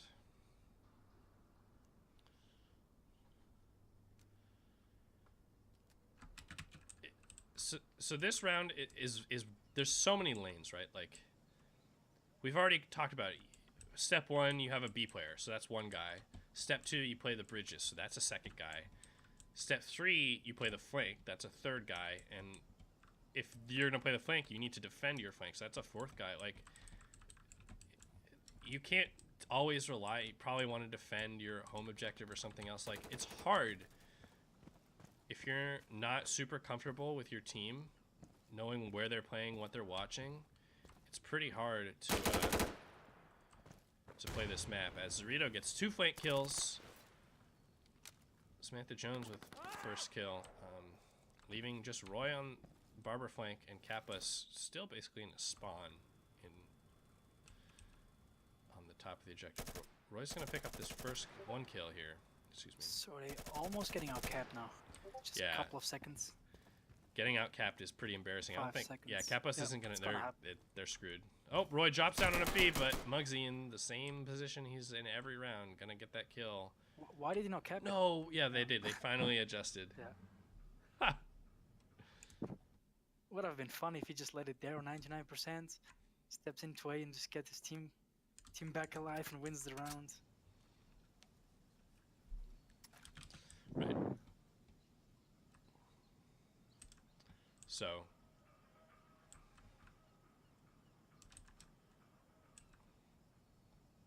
Yeah, this map's great. There's all sorts of stuff you can do. Thanks for the follow. Northern Touch, I appreciate the follow. Link, the classic Link strat. You throw a smoke Yeah. on the other side and then use B to flank through the connectors. Always a popular one. There's also this like connector crosspick you can do from these roof shingles. Oh, Cross Dindo. First skill. that was a very good shot. Was it onto a Barber player or was it onto a B Yeah, player? and it was on the shop scout, the B player who rushed red truck. Ooh, That was a That's very quick, very quick shot. aggro play. Nice play from Dindo there.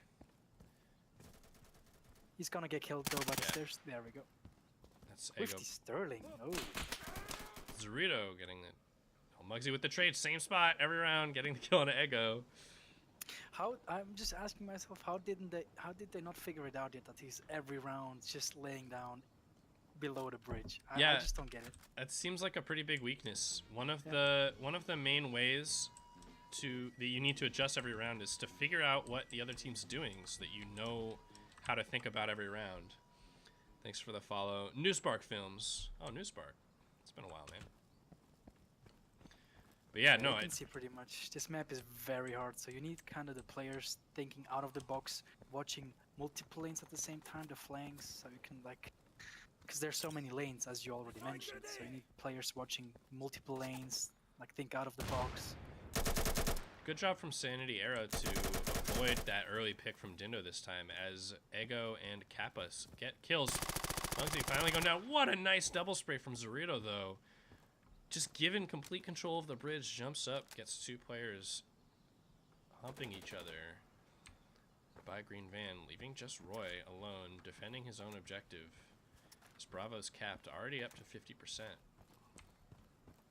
Oh, it's gonna be 1v5.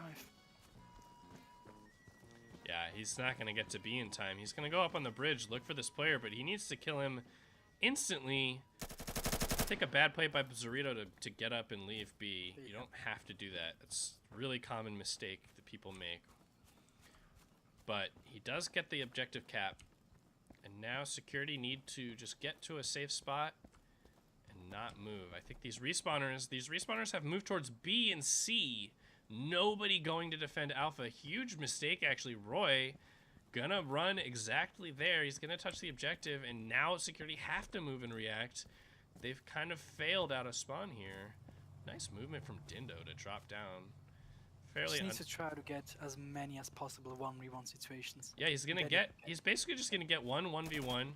Oh, that was his chance. He bricked it. Dindo with the kill. Roy had an opportunity there. Nobody else reacted to Alpha. There was one guy went C, which is a good play, but there was another player still by Bravo, which is a pretty big mistake in my opinion. All right, another follow. Enton Wow. Thanks so much for the follow. It's a name I recognize as well.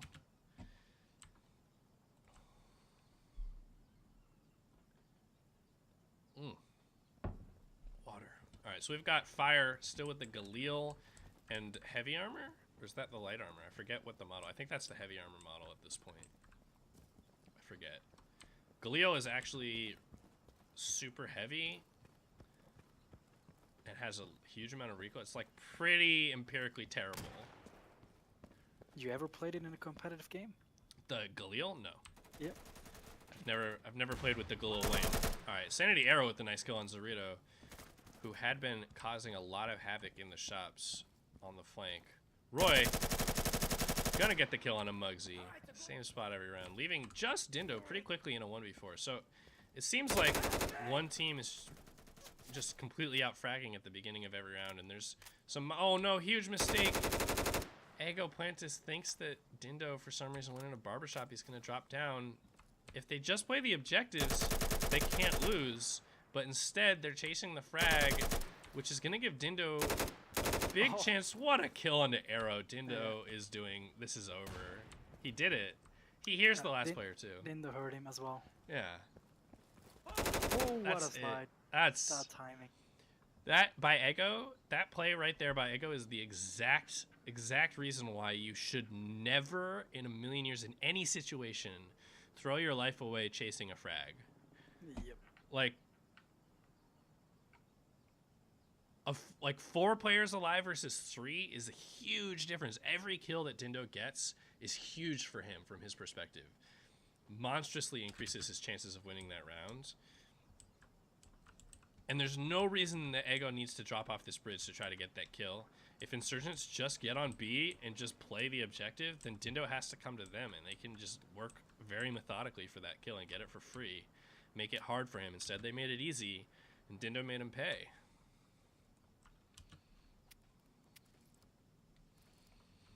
I also wanted to comment, not that round, but a little bit earlier, we said bad job from Zorito capped Bravo, but then he got up and left as soon as he captured the objective. It's a very common mistake to make. You don't have to move once you capture a point. Sometimes you should. Sometimes you're just in a terrible spot and you really just need to hope that you have enough time to capture the point and then get off to a safe place. But most of the time, in fact, red truck is very safe. You're actually doing a fair amount of just by staying on and just pre-blocking.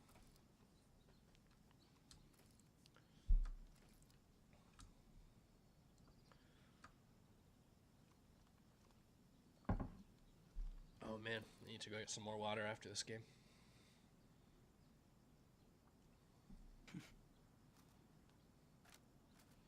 Khalil is lighter than the AKM, more pen. It doesn't have more pen than the... Does it have more than the AKM? I don't think so, to be honest. I think AKM and the M16 are... No, the AKM is actually worse than pretty much all the security guns. The AKM... Oh, is it? Yeah, it does about 1,000, and the security guns cap out at 1,200. Like, they're all the security guns shoot basically the same bullet. Like the AC5 F6, the M4, the M16. We got a new half. We got a smoke coming in a little late, but no cross pick from security. Roy gonna run into a pistol rush from Zorito. Go down. It's Dindo and another player. That's Samantha Jones pushing A together quickly. This is a play that I think works fairly well. If you play 2 players dedicated towards capping Alpha and 1 player to block B, it's a good strat. Fire should go down. Last alive as Dindo takes out Kappas, and that's it. Pretty quick round from Insurgents. Yeah, Dindo with the 20 bomb. Even before the half, actually. So, yeah, it makes sense. I guess the Galil is a security weapon, so it does have 1,200 pen like the M4. I believe that. I bet that that's true. In fact, I think I even looked at the theater files the other day and posted all this information in the gym channel. The recoil is actually really bad on the Galil. The recoil numbers are significantly higher than the other ones. They're all defined in the theater file. And it's very heavy, whereas the M4 is so, like, as light as pretty much every other, like, any gun. Looks like Zorito should have heard that player. He's gonna hear the slide, but he should have heard the footsteps. Wow, 3 kills quickly from security. 3 quick kills. 4 quick kills. So Alpha's lost. Who's gonna react? Kappas should react, but Kappas is just pushing forward. Seems like they have a bad count. We've got Ego moving to Charlie. Kappas finally gonna react to A, but he's gonna go up into the windows. He can't actually get down to block. It's already half capped. It's gonna be tight. Roy gonna come in. Kappas, they actually have... Oh, Kappas gonna go the long way. They had fairly good timing here. Roy should run in. Roy, you gotta get block. But Kappas gets the kill in the end. Almost a big mistake to let Insurgents cap A back into the round, but the story of this game, one of the 2 teams just getting a whole bunch of kills at the very start of the round. And that's really the decisive factor here. Fire still 0-11. Looking a little bit lost here on this map. Still rocking heavy armor. Is he still rocking the Galil? Guess he's kind of newish. Seems like it. He's got Galil on both sides. Red dot sight, heavy armor. Yeah, he's on 50 hours, so... Oh, 50 hours. Okay, that's very new. We got a long way to go. Some counter spam to construction coming from Sanity Arrow. Nice little spot there. Couple trade kills, basically. Fire going down on Alpha and Roy picking up kill on Blue Bridge. Kappas is going to smartly wait for Insurgents. Insurgents are going to push A. Should get 2 kills here. Nice play by Kappas. I think that both of those Insurgent players moving into Alpha is a mistake. One should stay off the objective. But Kappas with a 3rd kill.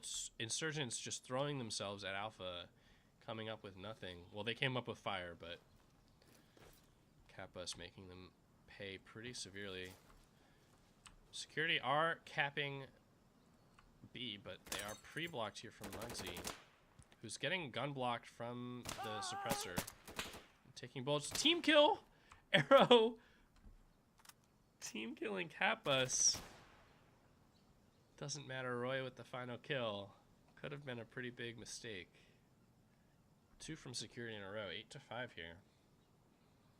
Is this the second round, or? This is the second round. This is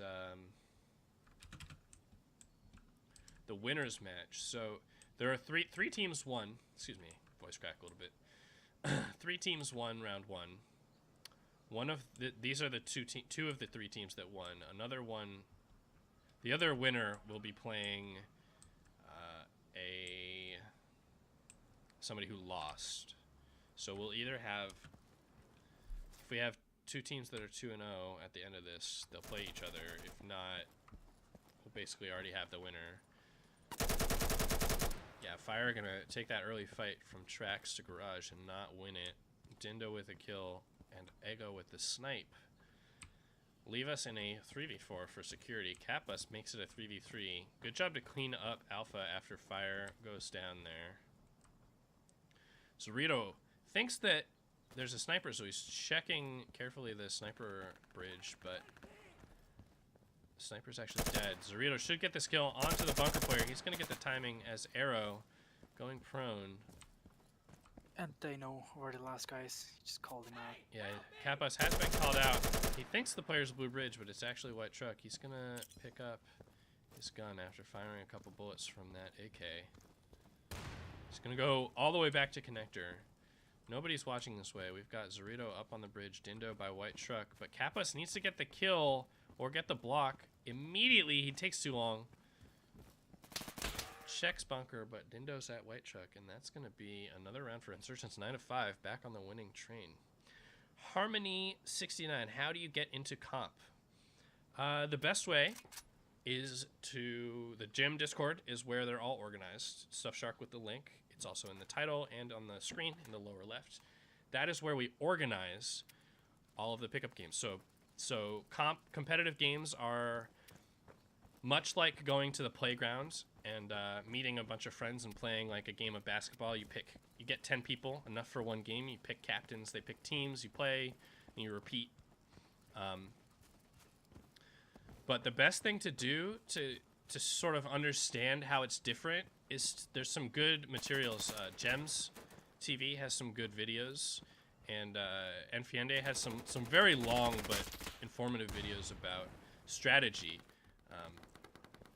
The biggest difference is that everybody's communicating and trying very hard. So rather than just sort of like trying to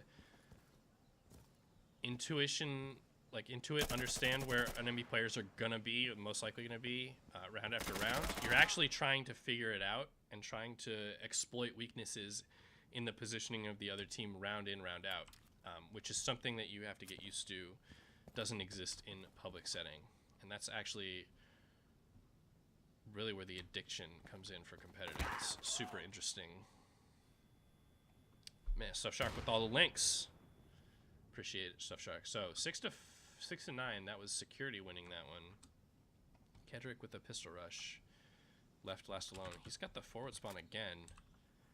One of my favorite plays when you have a forward spawn in front of everyone is to run straight across the street into shops and then run right out the first doorway. And you can beat the security players through the gate before they can get into shops for like a nice little surprise.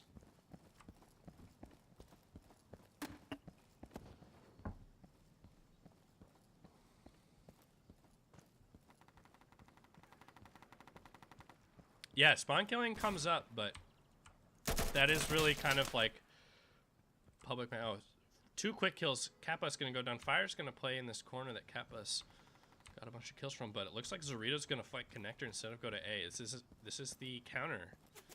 Oh, Kendrick what a team with a team kill. I was gonna say what a nutty kill from security, but it was actually just almost a second team kill. nutty team kill there. Yeah, Insurgents kind of getting in each other's way.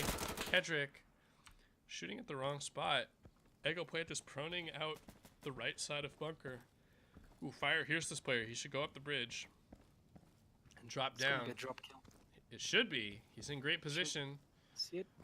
Oh, he might get it. Oh, The hip yeah. fire. Fire coming in hot. Second kill of the match. Yeah, so, I mean, Harmony, that's the biggest thing, right? Like, everybody is pretty competent, and the game mode we play doesn't really have a lot of respawning. Being a good spawn killer, like coming up and knowing how to get in good positions is very valuable. That's definitely something that comes up, and it's a skill to have. But that's not your primary way to get kills, right? I mean, your primary way to get kills is to mind game the other players and to really continuously adjust round in, round out versus what you expect to see from the other team. Or just take the MP5 and rush every position you can. Yeah, one of the best ways to get a lot of kills is to just be faster than people realize, like expect. Dindo, and just getting 2 kills to open the round, pretty big deal. Oh, Zorito gives up the angle just as he sees the security player. Almost pays Kedrick back for that team kill last round. Dindo gonna move out. Kappa should get this kill. He does in the end, and Fire picks up 1. So security do equalize, but they lose Bravo in the process. Arrow in Barbershop is gonna push all the way to Charlie quickly. He's gonna bait this objective though, rather than capture it up. Insurgents. Oh, Dindo should have seen it. He's playing maybe on 4-3. He's gonna see him now, I assume. Finally does get the kill.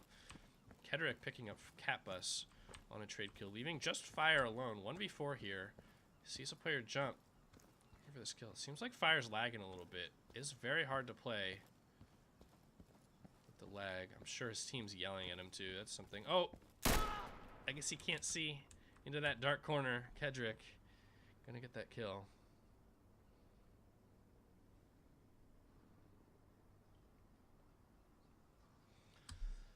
Seven to 10. Dindo with 30 kills. Zorito with 15. Really, pulling more than their fair share of the train here.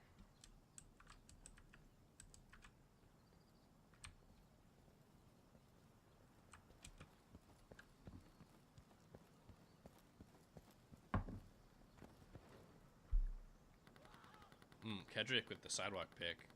See that happening a lot more. Teams favoring the sidewalk pick over the construction pick. Roy just waiting for the barber flank. Oh, Zorito pushing quickly through. Charlie Skinny gonna pick up that kill onto Arrow, who overstayed his welcome on his own street. Nice rotation from Roy to get that kill.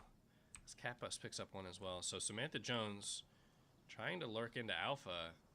Could be an avenue back into the round. Is going to check the corner that Fire's in. And Fire not ready for it. Checking his map or something. This nade comes in, but it bounces too far. Samantha Jones might be in a position to cap this objective. Looks like Roy's coming in from the safest way he can, considering Samantha Jones' position. Going to use the flash to run in. Clears tracks, and Catbus clears the insurgent player from the objective. Dindo up on bridge, gonna get that kill, and actually has an opportunity to get back in the round. Knows that there's a second player on Alpha, possibly, and he's just gonna camp and wait for the security player to leave.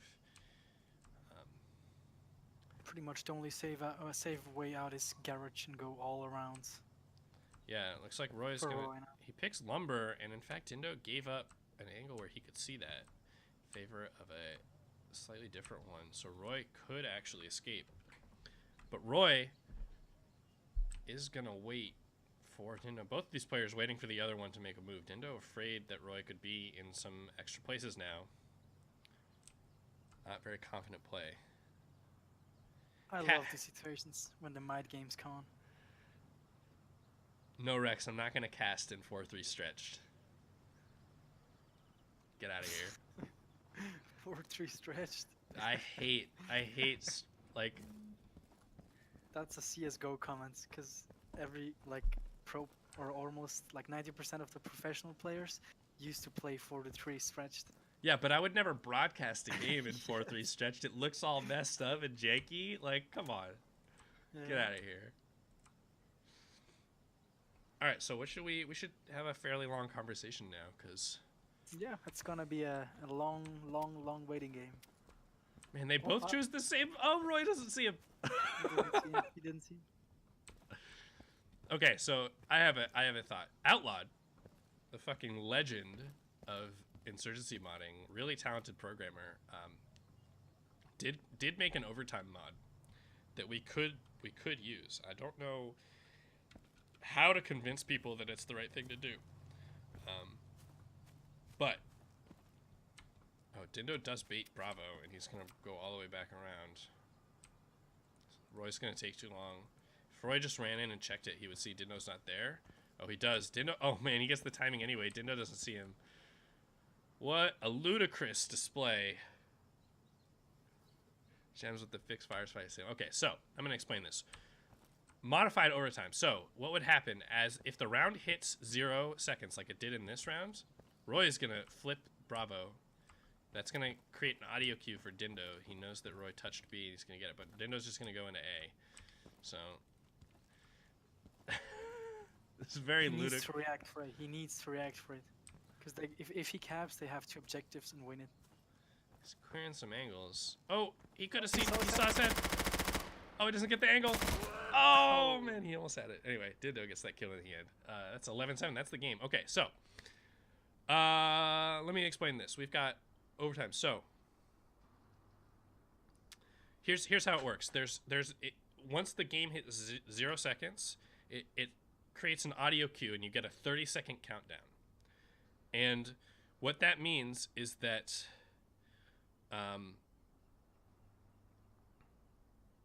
if at the end of the 30 seconds one of the team has 2 objectives, even if they're slightly contested, so like if security, for example, has Alpha and Bravo, but there's an insurgent player who's capped Bravo 50%, at the end of the overtime, the round would end and security would win. It makes it so that insurgents get 30 seconds to try to take the objective.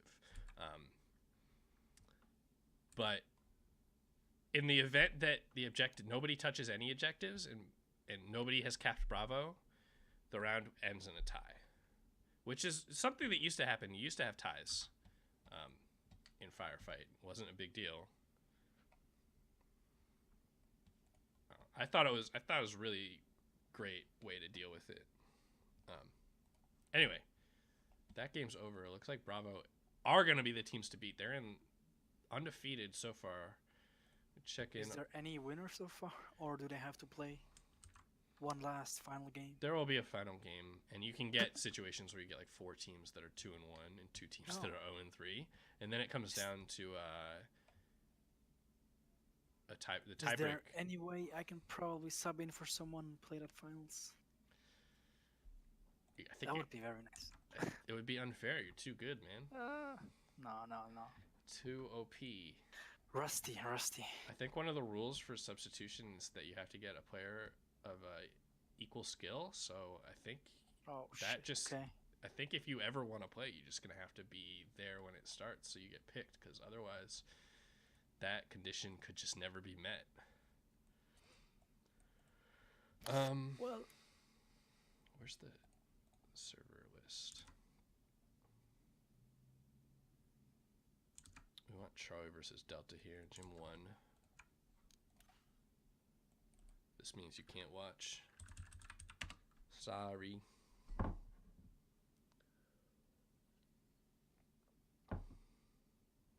Shark, if you can't stand still, can you just put slow walk on and then move left and right over and over again?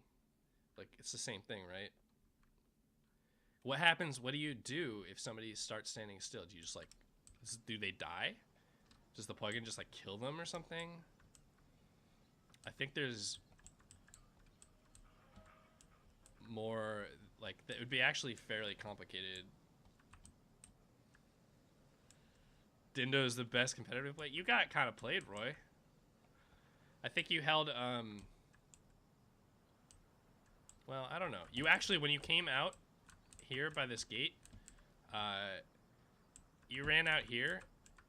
You could have seen him all the way down here. He was running through Skinny.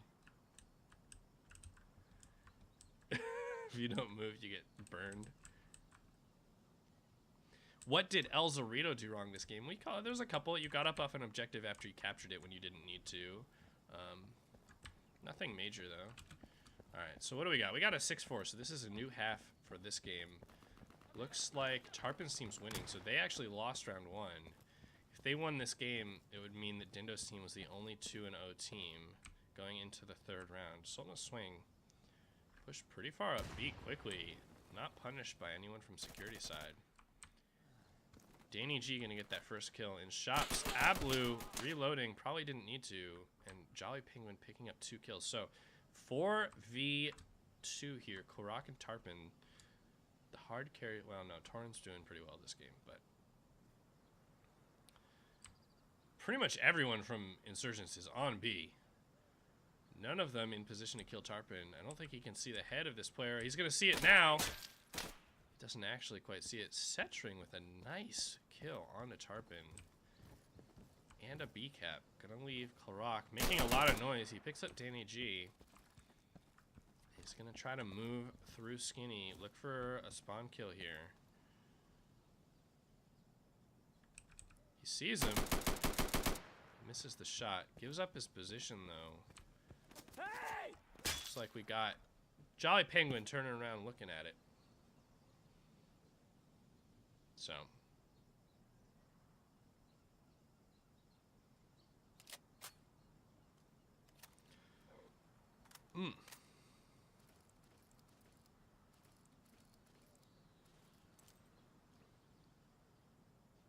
I will leave you doing your work. Thank you for the opportunity, but I have sadly to go.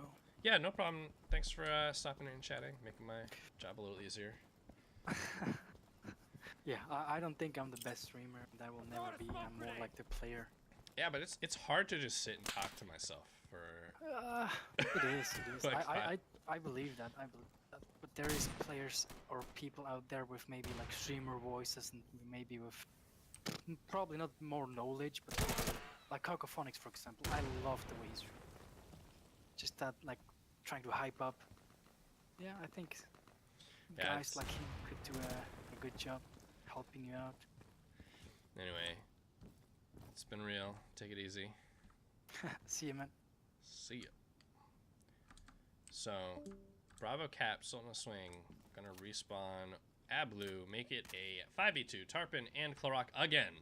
Same as last round here.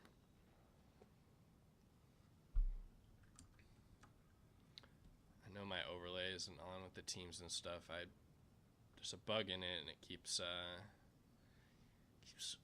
breaking. So I don't know what to say about that. Have to fix it after this. Oh, Tarpin see, he does see the little butt of that player. Danny G picks up Klorak. And he's going to move into Alpha, which is going to force Tarpin's hand. Actually, he's just going to go down quickly to Sultan swing. 6-6. 2 quick rounds here on the new half for Team Charlie, I believe. The Insurgent Forces. I am going to...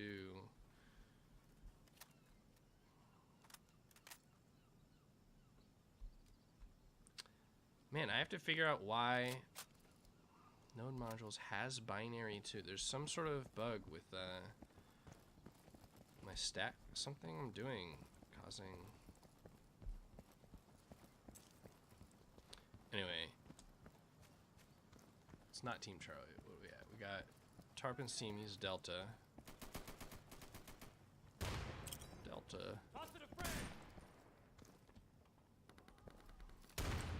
Got a couple of kills coming in here. 3, in fact. Leaving Tarpin's team up a man. Potato. Not sure why he's slow clearing this. Alpha's not contested. That's public information. Tarpon with a kill into Barbershop from the green van. Makes it a 4v2. Just Danny G and Ablu, both outside of A. Would be a smart play for them to move in. Oh my god, there's a team kill. Ablu just murdering Danny G in the courtyard.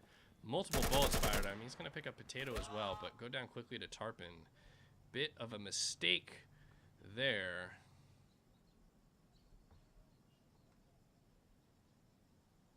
Okay, so we got Delta. And the other team is Charlie.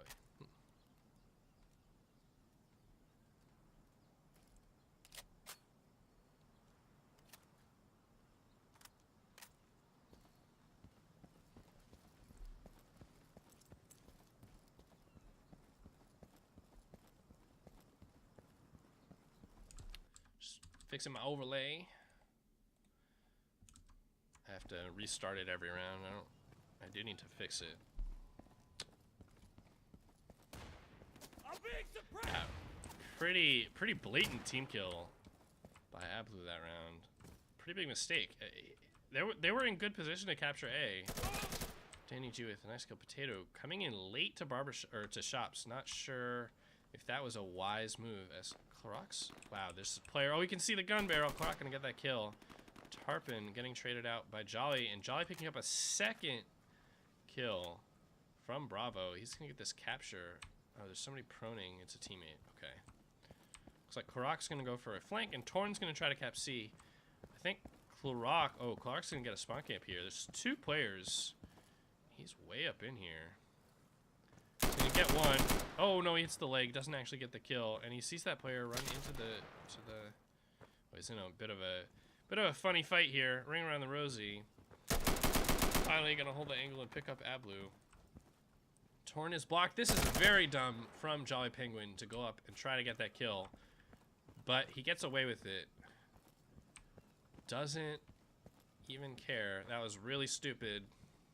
Danny G gonna cap A. Clorox gonna move into B, but it's gonna be a very, very hard cap here. 50 seconds left. 1v5. We've got only one player rotating in. Danny G is the only person moving. Setring and Santa Pingu both just committing to decapping C.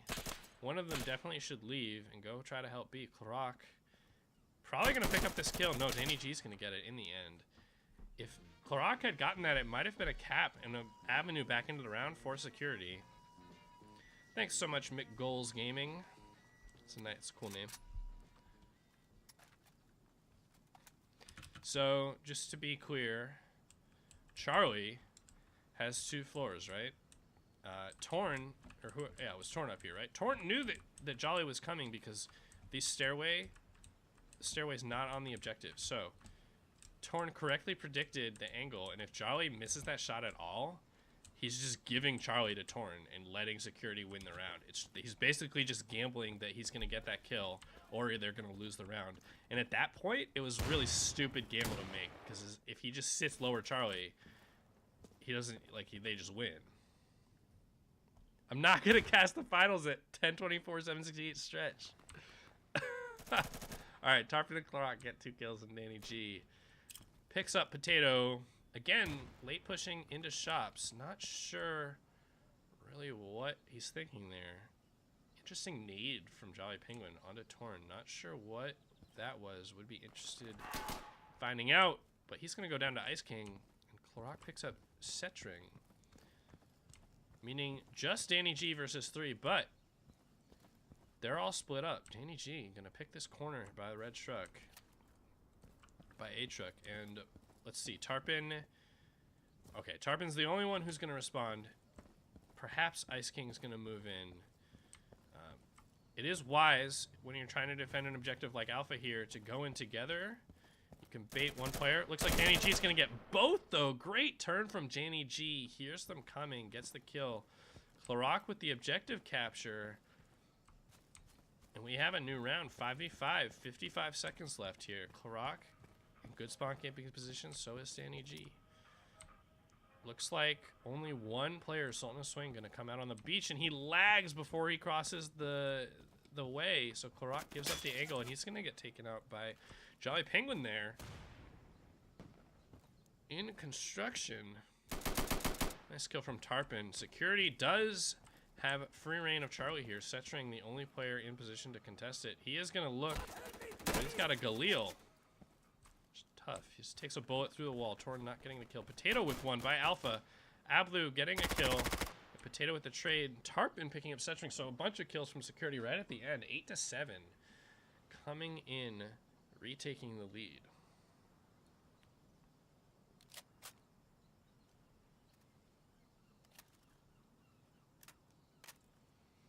I believe that 4-3 stretch is a smart way to play. I think 75 FOV is a lot better than anything else, and 4-3 is basically just lowering your FOV again, which is probably really good. And getting more frames is always good too, but like, I'm not gonna cast it. It's gonna look terrible to watch. There's a reason that I have like a high quality casting config where when I play on this config, I do so much worse because like dark corners are so dark and I can't see any. Like I get killed from people camping in the corners so much more often, like here and stuff, because I just can't see them on this config, whereas on my normal one you can. But or maybe I'm just used to the other one. Doesn't really matter. So Torn capping B uncontested. Danny G finally gonna move in. Potato doesn't just give his life away in shops this round, and it's working out for him. Oh, he's kind of just out in the open there, and Ablu's going to make him pay. Tarpon not in position as he normally is to get that trade. Danny G picking up the bridge player from Bravo. That's a good find for Insurgents. And in fact, Torn returning the favor, killing Setring from B to bridge. And in fact, Tarpon kills Ablu inside of Alpha from bridge. So lots of sort of strange angle kills. Torn thinks that he sees a player in Horseshoe, but it's not where Danny G is. He's by the red truck. I think that should be known information now. Tarpon sees him, gets the headshot. Nice kill.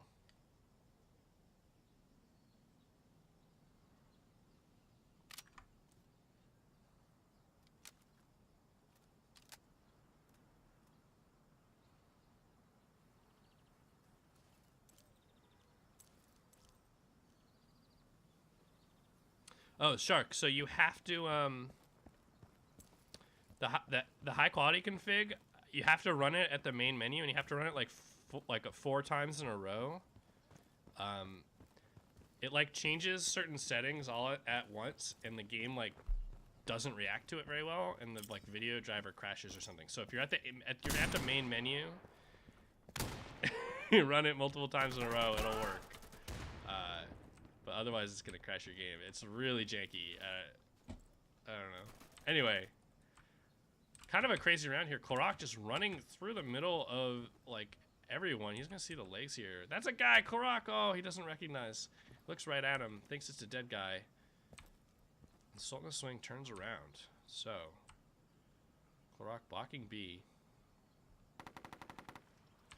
Torn with a nice kill onto Jolly. Good job from Security to just wait for Jolly to push out. You can always bet on Jolly pushing the lane. Sultan probably gonna get this kill. Oh, he stands up and goes re-prone, so makes a lot of noise. Oh, Ablu. I missed it. Ablu capped A. Nobody reacted to it. Ice King gonna come in, but he's way too late. Cloroc with the trade onto Sultan. Ablu gonna go down to Ice King, who whiffed the first couple of shots, but gets the kill in the end. Bravo. It's going to take far too long to capture. Cloroc is sitting here, baiting the point. Ice King captures A. Looks like he's probably going to get it as nobody is moving to contest. So the longer Cloroc can stay alive, nice kill, the harder it is going to be for Insurgents to win this round. They finally get on to block, and Cloroc should just stay down. At this point, he doesn't need to contest. He's looking for kills. His team's coming in, though. He's not about to respawn. He is going to go down to Danny G. And the timer is set. 34 seconds left. We'll see if any of the security players go to Charlie. Potato coming into A, and Ice King going for a B flank. Bravo being capped. It's only going to be about 15 more seconds before it is captured, and it's going to be a lot harder for security to get back in this round. Ice King gets on to block, but there's still 2 Insurgent players on here. He smartly gets down to stay alive in his hides. his life worth far more than the death of that insurgent player as Danny G goes down to Tarpon, leaving just Setring alone. Potato gonna clean it up.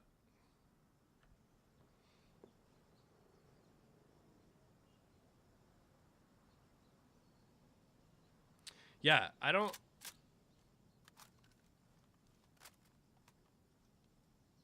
Oh, weird. Somebody... Just reading about Shark config. Yeah, I don't know, man. So yeah, Gems, I actually think I like playing on 1920 because I can see... I can differentiate between stuff that's further away, and I feel like I get in gunfights that are pretty far away, but I think that's also my play style.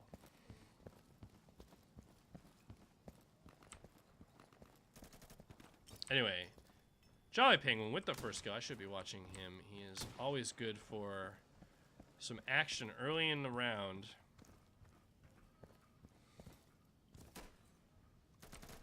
Just gonna hold the bridge. Danny G and Ablu picking up kills by A. Wow, a lot of action coming out. Tarpon and Klarock getting kills as well, but Tarpon goes down immediately. So it's just Klarock versus 3. Stays alive, but goes down pretty quickly to Danny G, actually, in the end. So, what is it? 10 to 8. Security unable to close out this game. Thanks for the follow. Miralnes. That was... I don't know. I can't... My brain shuts down with the L right next to the N. Miralness? I don't know.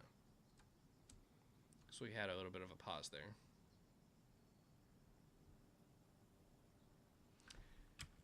Yeah, I'm actually still on 60 hertz too. It's the struggle. I really just need a second monitor so I can stream better. I would love to have OBS open so that I can make sure I'm not like dropping frames or encoding overloads, or I can check my audio levels and all sorts of things. It would make my life a lot easier.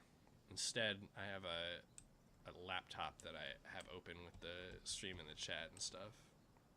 I would love to have a 40... Miralness. Okay, thanks, man. I appreciate it. I don't want to butcher your name for forever, so... Miralness. Thanks for the follow. Oh, Setring gonna take the counter sidewalk pick from Tarpon. Tarpon shooting back at construction too, but Penguin gonna win that fight. Looks like we're gonna have an A fight pretty quickly here. Ablu runs straight into Potato, but gets the better reaction time. Ablu kind of impressing me. Oh, he's gonna go down. That's a nice angle. Oh, Klarock whiffs. Klarock really gotta have it. He's gonna get it in the end, but should have made it a little bit more difficult than it needed to be. Torn doesn't react to Danny peeking the window the first time. Gonna go down when he peeks it the second time. And Sultan left alone to cap Bravo. Which means Klarock needs to kill 5 players to win the game for his team. Otherwise, we're going to a 20th round here. And perhaps a tie game. And overtime. OSX. So Vinny, the laptop I have next to me is the computer I played on for the first year and a half, 2 years of Insurgency, of my professional Insurgency career. And it is a late 2013 MacBook. Let me tell you, the way that the Retina displays work with like poorly optimized games and other things is really janky and makes things look really messed up sometimes. Plus, the game just did not run very well on that computer at all. Tarpon again with the counter sidewalk pick, exposing the insurgent player 2 rounds in a row. And Tarpon gonna leave before he dies to construction like he did last round. He's gonna move into Cap A. Klarock this time just sprinting across top Africa. He's gonna look towards B. Here's the prone, gets the kill onto Sultan to swing. And what a position. Security with control of both bridges. And we'll see. Nate thinks that this means they're going to win Bravo and the round. Penguin going to go down. Oh, it's Danny G, in fact, actually. I assumed it was Jolly Penguin, but it wasn't. Ablu in A. Clarok kills Setring. Ablu left alone. 1v4. Bravo's lost. Security just need to cap it up and block A. We got Tarpon shooting in and baiting for Potato to come in and block, but Potato's gonna go for the kill fairly unnecessarily. He takes a bullet, but doesn't die. 11-9 Security do close it out. So that means that Dindo's team, Bravo, is the only undefeated team going into the third round. So if they can win, they will be the undisputed champions. But if not, then it's so weird to see my stream when I exit the game. If they don't win, we're gonna have a big tie, 2-1.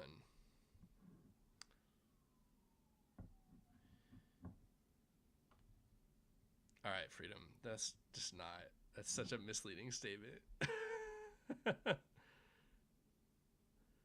Oh yeah, God, Rex. I had to use a low quality config just to eke out like 30 to 40 frames on some of the maps. It was brutal.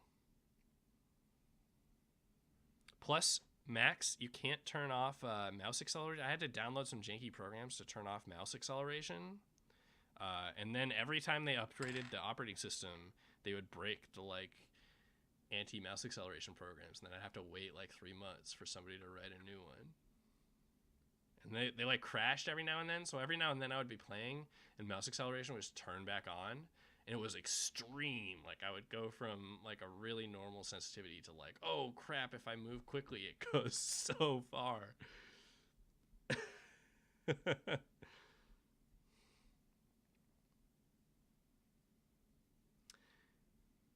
Yeah, smooth mouse. So every time, but they like every time they update it, it breaks. Like, so bad, so bad.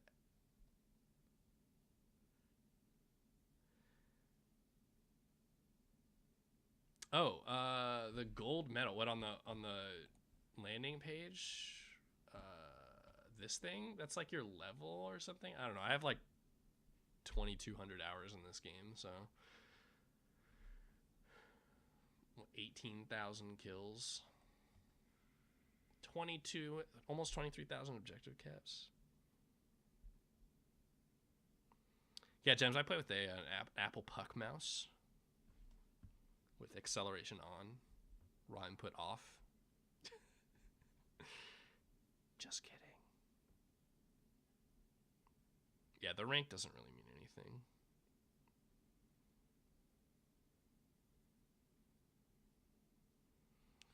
Man, active chat. This is great. I love it. All right, Rex. Dude, you have the eye tracker on? I have the eye tracker. You want me to turn the eye tracker on? You guys see what I'm looking at when I'm shoutcasting? I can do it on 1024 stretch. It'll be the worst shoutcast of all time. I think I played I actually did play a pug on my laptop without a monitor and without a mouse. I played on a trackpad, and I think I was drunk as shit. I think I only got 2 kills. Like that was like a couple years ago or something. It's pretty funny. All right, I'm gonna go get another glass of water. I don't know. I don't think there's any more games happening. I believe, yeah. So we're gonna be on in the next round in a second here. I didn't get to catch any of Echo's games.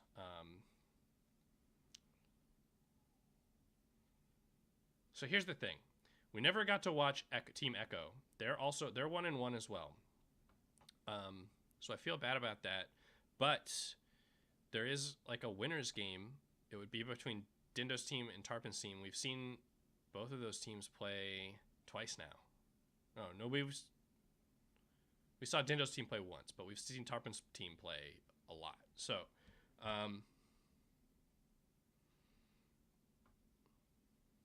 if I hosted, no, Gems, it wouldn't, unfortunately. When I hosted you, it would say that I hosted you with like a bunch of viewers or something, but it wouldn't actually transfer over. It doesn't like the host wormhole doesn't go that many levels, unfortunately. Do you want to get in and Shoutcast this game though with me? The final one.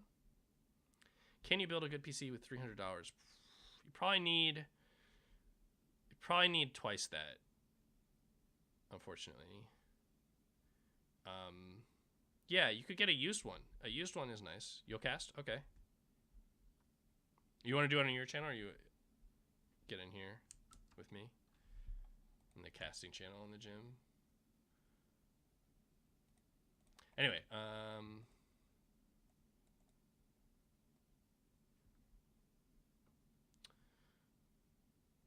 I mean, you can build a PC with it, you know, like a latest i5 and a 1060 or 1050 or something for 600 probably. But like, that's not. I mean, maybe even not. It's if you spend 1,200, you can get like a dank computer. But What up? what up? All right, I'm gonna go grab a glass of water, Gems. So All right. it's up to you to entertain everybody. All right. Everybody, look at me. All right. How's it going, stream? Just woke up.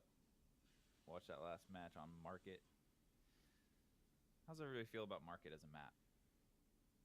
I have mixed feelings. Used to be my favorite map, but now I don't know. Here's my beef. Snail already mentioned like the visual stuff, and that's most of my problem with it. The points. I like to look at the objectives first. The objectives are good, the map's probably good. So, I don't know, man. There's just so much going on.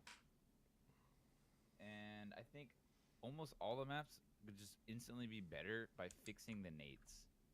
Because on Market, you can win rounds by just like getting a nice nade onto their B guy. But the nades bounce completely randomly, so it's not reliable. And it's so annoying when they're called out gay and you just can't get the nade to bounce right. And you only get one nade. Ugh, it's so frustrating. So if you fix that, all of a sudden I like Market more. Number 2, you need smokes, because you just saw Tarpon cross-picking the shit out of the other team. But with smokes, you can counter that. But the problem is, smokes render different for everybody. Yo, shout out Dowd for the sub. Appreciate it. Shout out to Fadowd. Everybody sub to Snail or definitely follow. This guy's putting out content. I need to put out some actual YouTube content. I started paying for the Adobe like Creative Suite because I'm like, man, I have these YouTube videos I gotta put out.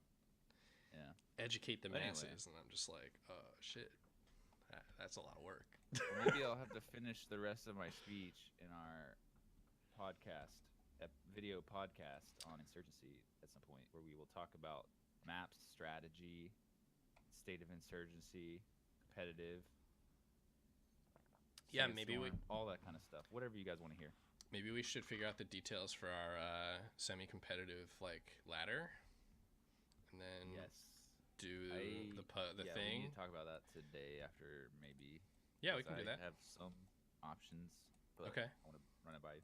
Yeah, absolutely.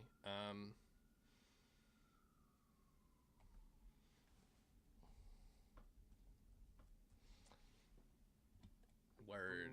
Oh. Harmony 69 with the Twitch Prime sub. Money, money, money, money. Money.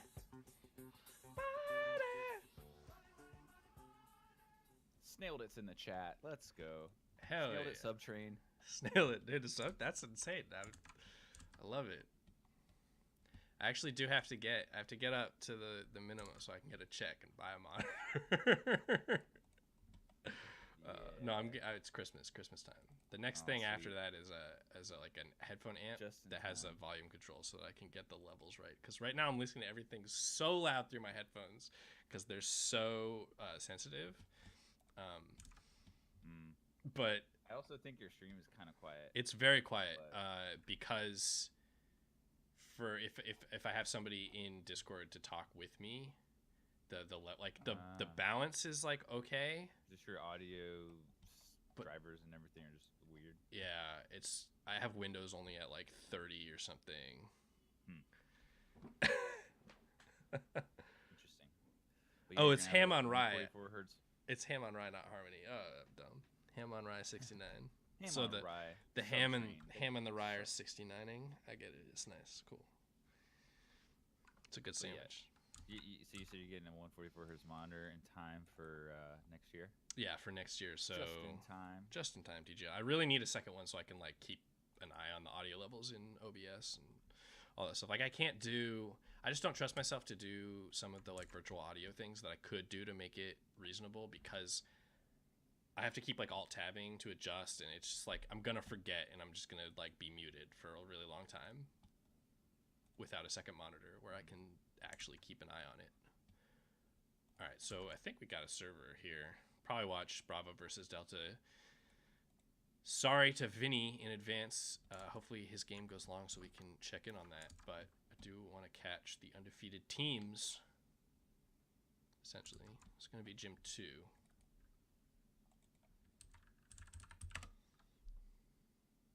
I just posted the links to the Discords. If you guys want to play Pugs, if you guys want to play next week in this Pug event, or any day of the week there's Pugs, check out the Discord, discord.gg/insgym. And if you're in South America, if you habla Espanol or Portuguese, go to the South American Discord. I don't think that's the link for the South American one. Okay, well, if someone wants to correct me, I tried. I corrected you. That's what it is. All right. It's like backwards. They have a website that links to their Discord invite. Whoa. The gym Discord is actually partnered, so I think Blade makes money off of it. And we have like dedicated hosting and stuff provided by Discord. How's he make money? Why would they give? Oh, you why would they screwed give up. Blade money.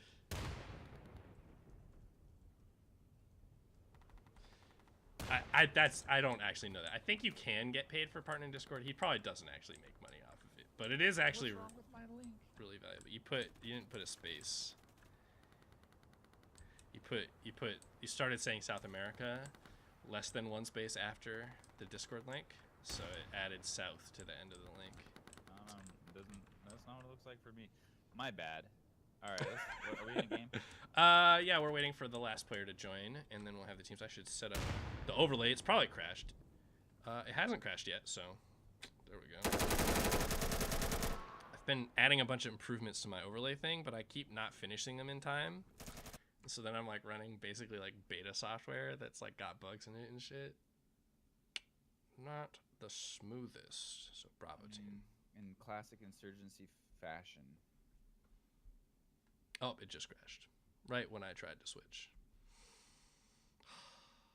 You should just make your bot have like a links command that just posts links to the Discords. Yeah, All the competitive information, just boom.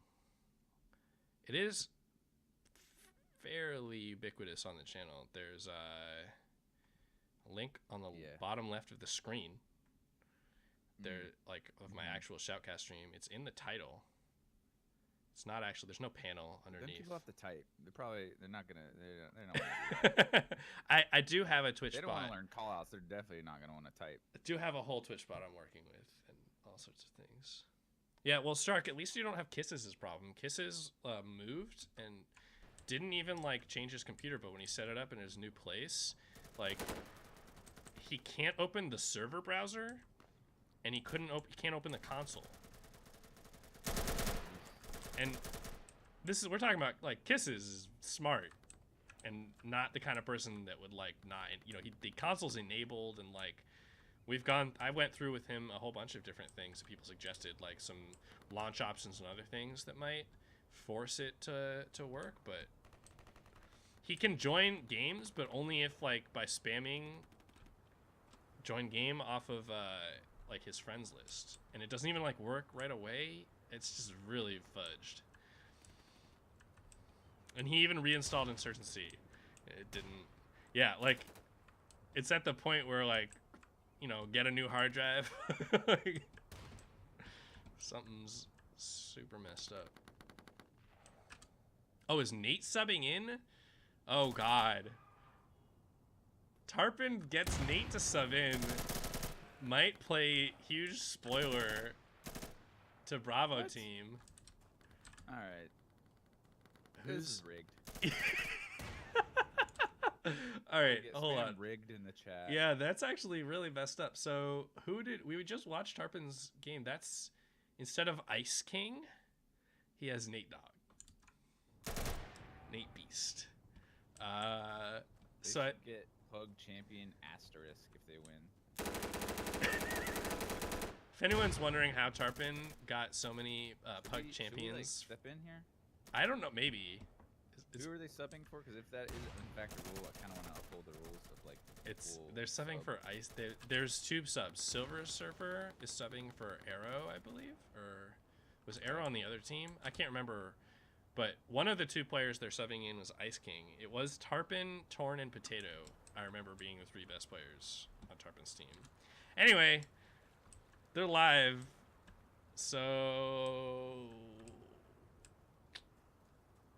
I kind of feel like no one on the other team would even know who Nate is to be able to like argue against it. So this is injustice happening right in front of our eyes. yeah, Nate's nuts as hell. Tarpon with 2 quick kills from Boiler, or from the bridge to ridge. Bridge to ridge. We got players just going down left and right. Got some players in Alpha. So the one mistake Insurgents are making is that Alpha doesn't matter. Bravo's the only, but they kill Mugsy. Okay, so it doesn't matter. Zorito left alone. Tarpon's gonna pick it up. He gets 4 in the round. All right. I kind of want to go. Like, I think this is just gonna be a total. Like, come on, it's gonna be a slaughter. Yeah, I don't. Is there a rules list? I mean, I like Nate, and he really wanted to play. Okay. So like, I'm gonna hit up somebody, some admin. it's not. I mean, you know. Yeah, Rex, I just you're wanna say, nuts. I don't know if there That's is a rule or not. If there's not a rule, then let it be. pretty sure there's a rule. Okay, my Steam overlay won't come up. Just looking at rules. There we go.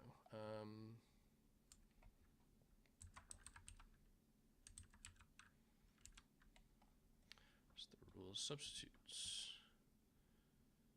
There's an order for substitutes. All right. I don't know. Whatever. We got Dindo with the first kill. El Zorito with the... Oh, double nade from Silver Surfer. Zorito gets the trade. I was going to say he got an assist on the first kill for security, so it must have been a bit of nade damage there coming out. I did miss the very first part. There's a sub... Yeah, I don't know. There's some sort of skill level thing. Kedrick with the kill on a Potato inside Alpha. Security have pretty complete control of the Alpha building. We'll see if they can turn that into any sort of flank kills on Charlie, but Tarpon prone, ready for that flank. Gets the kill onto Kedrick, and it's quickly just a 2v2 here. Zorito in a nice spot, might get a player running into him, but it looks like Tarpon's gonna throw a flash first. Don't think it went where he was hoping. Torn gonna get a nice trade. So 1v1 here. We got Samantha Jones inside the Bravo house. Torn on stilts, clearing some angles. Shoots a couple bullets right at the wall, but you cannot pen that wall with a 74. Torn here's the prone calling. Moves a little bit too much. Doesn't have time to pull up his sights before Samantha Jones gets that kill. So first round for security, despite Nate Beast coming in, not doing much, dying first on the cross. Much ado about nothing, possibly. Oh, all right. Hey, you know, prop security. Damn. All right, let's watch this match. They just killed their argument, you know. At this point, if they won the first round on security side, gotta hand it to them. Even Nate Dogg and Tarpon. I know, right? So Zorito makes it Down. across to They're Charlie quickly. Got a fight coming in on balcony. Pedrick and Dindo gonna get the first 2 kills. Zorito with Security the is insane.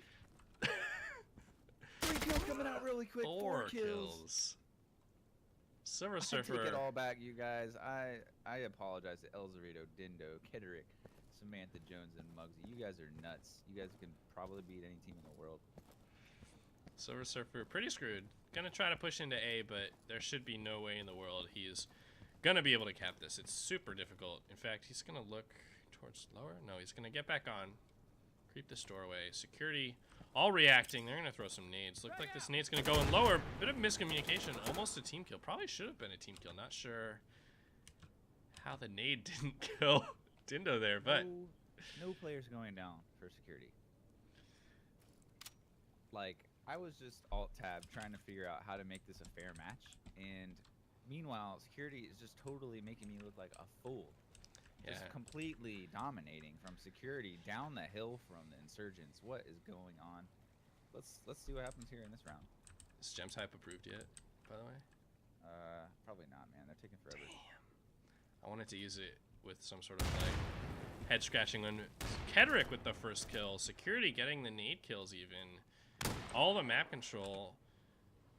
Got the Jones and help. Or Nate finally doing something, getting a kill on Kedrick and looking for a second, gets Dindo. Nate doing some serious work here.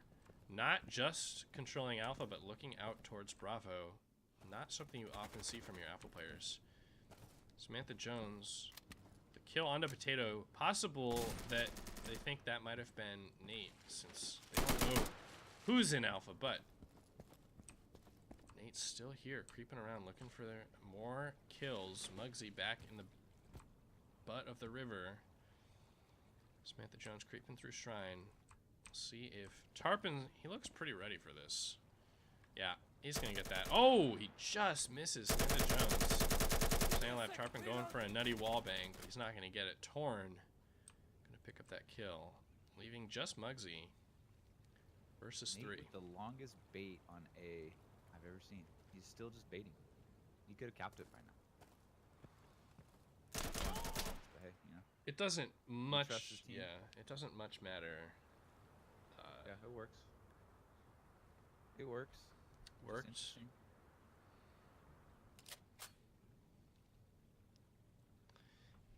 I mean, you know, it worked out. I'm not, you know.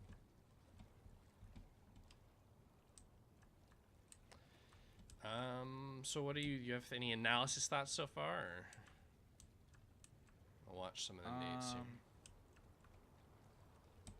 Well, on a map like this, kind of a really specific way I think it should be played. So basically, any deviation from that would be my analysis on how to improve. But Well, I just watched Potato left click a flash and then hold it for long enough for it to just go off in his hand. So that's rough.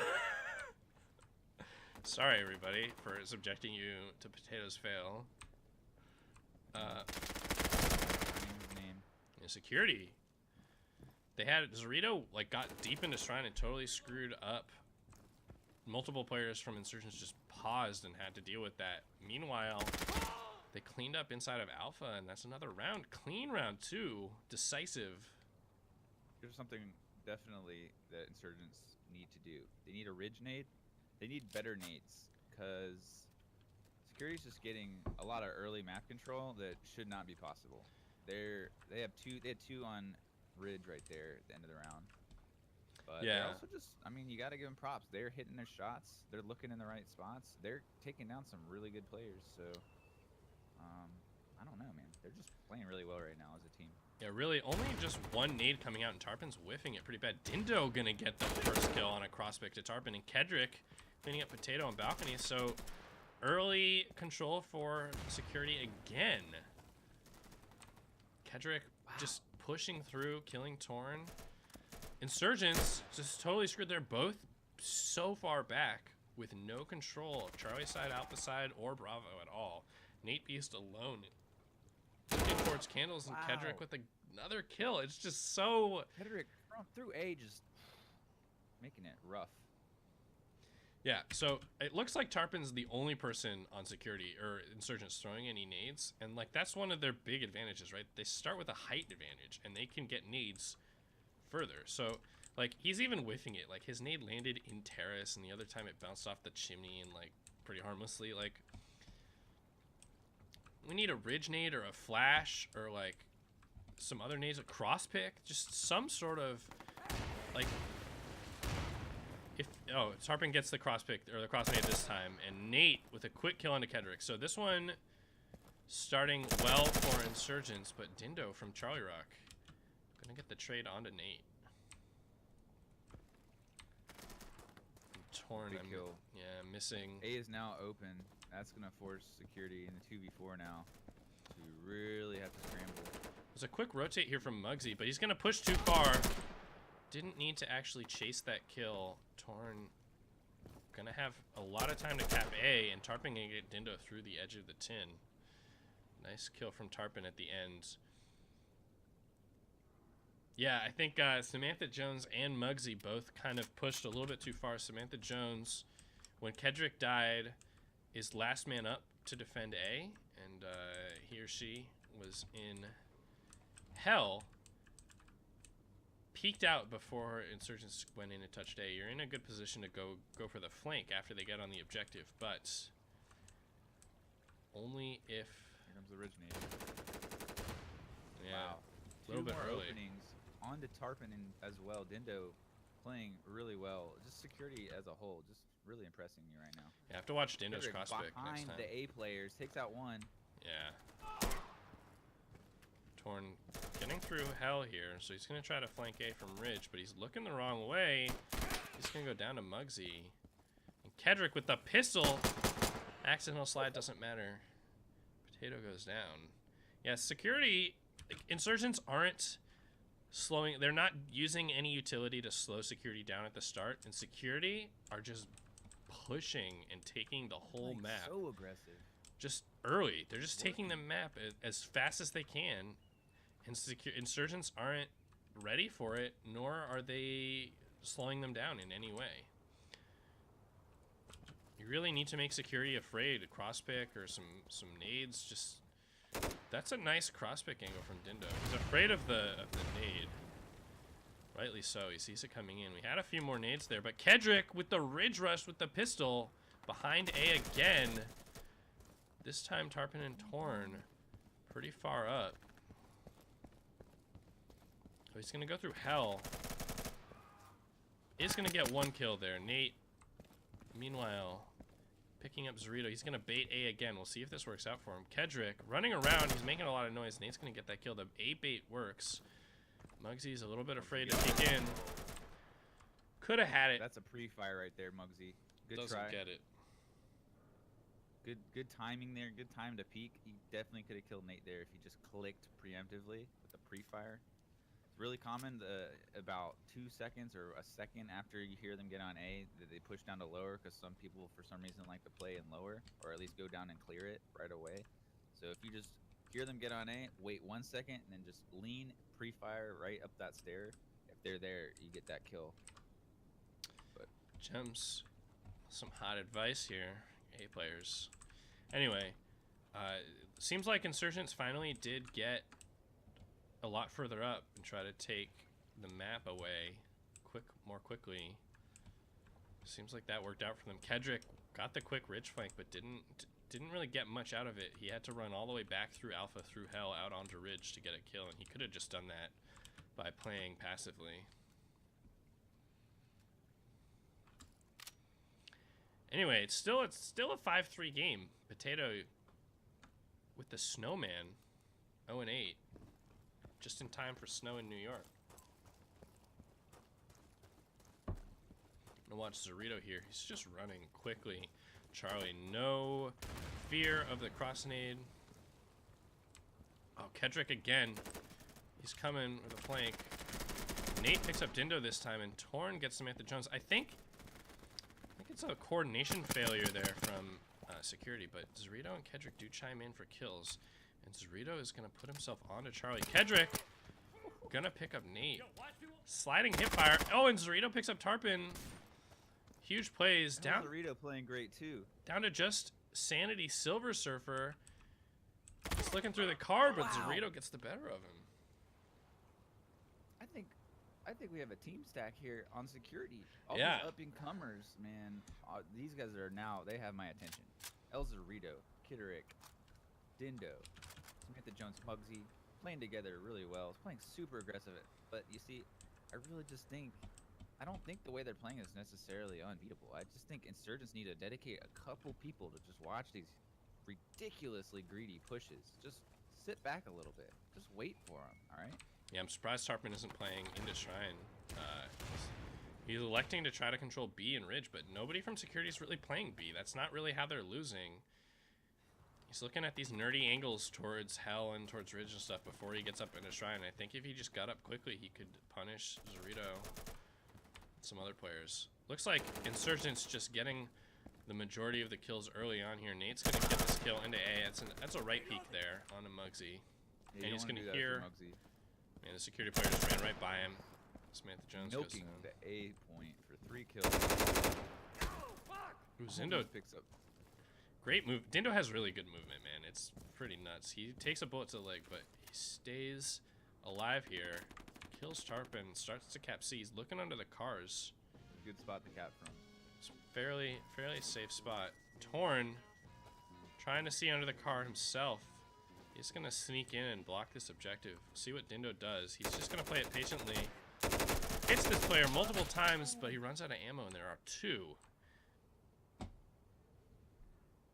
Chopping off legs. Good try from Dindo. But Nate, the MVP, I'd say, for Insurgents, making it look easy. Getting the entry with the right peak, and then proceeds to just, well, pick up some pretty free kills of security, just kind of pushing into A a little too quickly. Take your time with when you're coming to block. Take your time. You really just need to block. That's the most important part. If you die, then you failed. Absolutely. It looks like Klorak is back. I forgot. That was one of the players on Tarpon's team was Klorak, and he had actually impressed me a lot. He did a lot of work for Tarpon on Market and Ministry. Freedom saying Stations Dindo's strong map. Dindo's a pretty strong player. I think he has some Superman complexes sometimes where he makes, like, he and Jolly Penguin both really great aim, really fast, aggressive players with good movement. Sometimes get themselves killed just doing dumb stuff, not playing the objectives very well, but no surprise to see Dindo just getting a ton of kills. Security taking a lot of aggressive control of Charlie's side on this new half here. And it puts them in a 4v3 here. Zorito's going to patiently wait. Almost looks away, but is going to kill Potato in time. Meanwhile, Nate playing some A defense fairly aggressively. Good trade from Silver Surfer onto Zorito. Almost goes down to Anthony needs to Muggsy. clear sandbags, and he does not. Muggsy shooting the tires. Doesn't get the kill. 6-5. Security on so the teams just switched. We had a 6-4 half. So this is Delta team, Tarpon's team with Nate. New side, everything is different. They played Charlie. They played 3-4 people, B and Charlie side, and they left Nate alone defending A. Nate is capable of doing that. So I think that that's going to give them a pretty big advantage here. We got multiple nades coming in, but nobody from Insurgents in any position to die from them. 3 people from Insurgents, in fact, playing inside Alpha building. I think that might be the difference in this game. I think that's a huge mistake. Potato pushing super far up into Shrine as Zorito picks off Silver Surfer. Potato looking for that trade. Zorito just pushed up and got more kills. He just pushed right by Potato. Killed all his teammates. Tarpon, nice kill across the map from Charlie Rock onto Dindo. Nate Beast with the cleanup. Where was Nate? He pushed all the way through A. Nice cleanup onto Zorito. Now he's going to push back and look towards Alpha. We got Samantha Jones looking the right way, but left lean, folks. Oh, gets the kill anyway. Nate tries to pre-fire, but Samantha Jones in a nice spot. Tarpon forced to come in and block A. Muggsy decapping C. If they had a good... Oh, Samantha Jones. You do not want to peek right there, bro. I agree. Still, though, still a rough situation for Tarpon. It was pretty much unwinnable. He would have had a left peek to clear out upper A, which is probably not possible. Samantha doesn't peek there. Yeah, that's it. So it's actually that's pretty much a stalemate. Oh, they get on B though, so they have the bait potential here. yeah, it looks like Muggsy's just gonna hard cap it. He's got that nice angle from under. If Tarpon comes the way he's coming, the I like this tree. angle. Oh no! Oh, it's just. Oh no! Tarpon though, making him sweat, making him consider the flank. Oh, What? quick peek from Tarpon. He just knows that's a possibility. He Yep. wants to clear that angle under the house. He peeks it quickly. That's something that Dex, old school player, really good player, used to say. People would talk about left peaks and right peaks when, you know, those are important, and that's something to know. But Dex was just like, you know, I don't worry too much about it. I just try to peek everything really fast, which is another way to play and pretty strong. You want to know when to do that, when to turn on the speed. Especially with 220 ping. Oh, is Tarpon's internet just dying here? Yeah. Oof. Anyway, so Samantha Jones on Alpha. Tarpon. All right, let's talk about Tarpon. Was in an unwinnable spot, right? He's lower A. If you need to clear upper from lower and you don't have a flash or anything, you have to just like left. You can't. You're so screwed. Like left peeking a doorway this close to it, you're never getting this kill. Samantha Jones, even pre-firing it, it's gonna be hard. Like, Yeah. So here's the thing: Samantha Jones, Muggsy was still alive. Times on was on Insurgent's side there. Like Samantha Jones could just stay here. Tarpon has to move and peek him. Muggsy doesn't even need to decap C, but he can, and then just go to B. And then what the hell does Tarpon do? He can't leave A. It's too capped up. Samantha Jones is going to cap it. He just has to left peek and hope he just gets that kill and Samantha Jones screws up. But, so like knowing the situation, thinking about, you always want to be trying to put yourself in a position where the other person has to do something dumb. And that's a great example there. Oh yeah, Shady Doge for the follow. I did see that. Shady Doge 101. I meant to call it out, but I got a little bit distracted by the game. Appreciate the follow.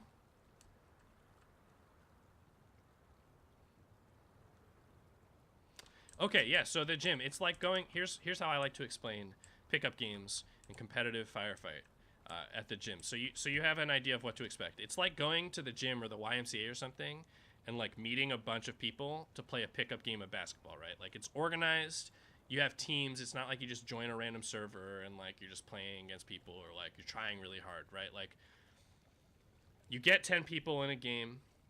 Oh, you watched the tutorial and everything? Oh, okay, sweet. But so that's just something I try to talk about because that's one way that new people get turned off is they don't really know what to expect and they expect something different. But like, yeah, we get captains, you pick teams, you play a game. It's just like playing a 5v5 game on the playground.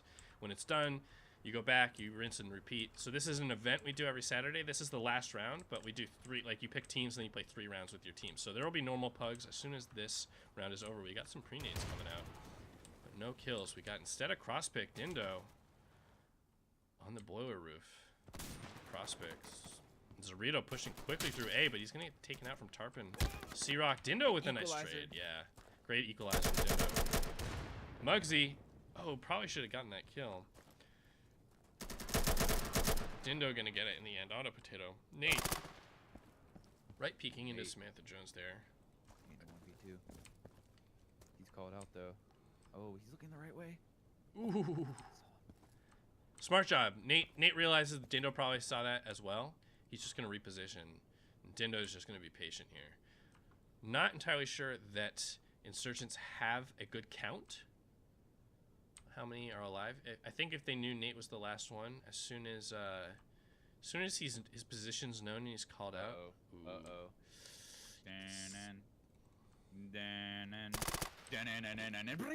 Nate evens it up to a 1v1. Yeah, Muggsy's still just watching towards Charlie, expecting more players. The way that Muggsy was playing leads me to believe that he's expecting more security people to be alive and to potentially come towards Charlie. But it's just Nate in Alpha. We saw this exact same 1v1 like 2 or 3 rounds ago. So Nate bested Muggsy. that's true. It was the same Was it the same? Yep. Wow. History repeats itself here. Nate, very experienced player. I think Muggsy is one of the newer players on Team Bravo. So what would you tell somebody who is new to Insurgency, not new to FPS, but interested in playing pickup games? Maybe somebody who's played, 20 hours of I public think matches. the biggest reason to play pugs is communication. I don't think you really get any kind of teamwork. I think people, like in an average server, if you just click the server browser and join a game, if you like the mechanics of Insurgency, if you think it's a game that you could, get pretty into, and you are a somewhat competitive person at least, or very competitive person, if you like winning and you like the feeling of like, oh man, our team totally had this plan and we executed it and it worked, and you like strategy and you like teamwork, then you're not going to get that anywhere other than a pug or in a real team setting, because people don't really use their mics to coordinate stuff. Nate with a vac flick again. Oh, what? I'm like watching from third person. Did he do something weird? Okay. Yeah, he just sort of, it was definitely just a checking shrine area. It kind of looked like he went right onto Muggsy. Muggsy, I kind of like the way he's playing. It looks like he's kind of hard reading Nate might come C. Nate making a lot of noise, and he's just gonna get on B and bait it. Just the tiniest little bait. Oh, and he's looking the right way. I think Nate probably has his. Oh. Ooh. Just when Muggsy peeks back around the back, like leaves that angle, gets hit with that last bullet there. Yeah. Play pugs because you want to actually have teamwork, and you like strategy, you like teamwork, and also the community. You're gonna meet some cool people. That's what keeps people around. Is you get to know everybody. We're a small enough community right now that it's like a big little family. Yeah. The other thing is learning how the maps play very differently when everybody is trying really hard. That like just don't take armor and try to be fast and listen to what people have to say, like while you're learning the maps. Mate just running through A, cleaning everything up. Zorito, one kill onto Potato. One person just holding pushes on either team would just be so good. People keep getting shot in the back in this game. Like, that won't happen if you're not pushed up. Right. Seems Pushing like Insurgents not that good. Seems like Insurgents don't really know what to do. So both teams not really knowing how to play Insurgent side here, it seems. And Tarpin's team with Nate has taken a lead, and they have a man advantage into this round.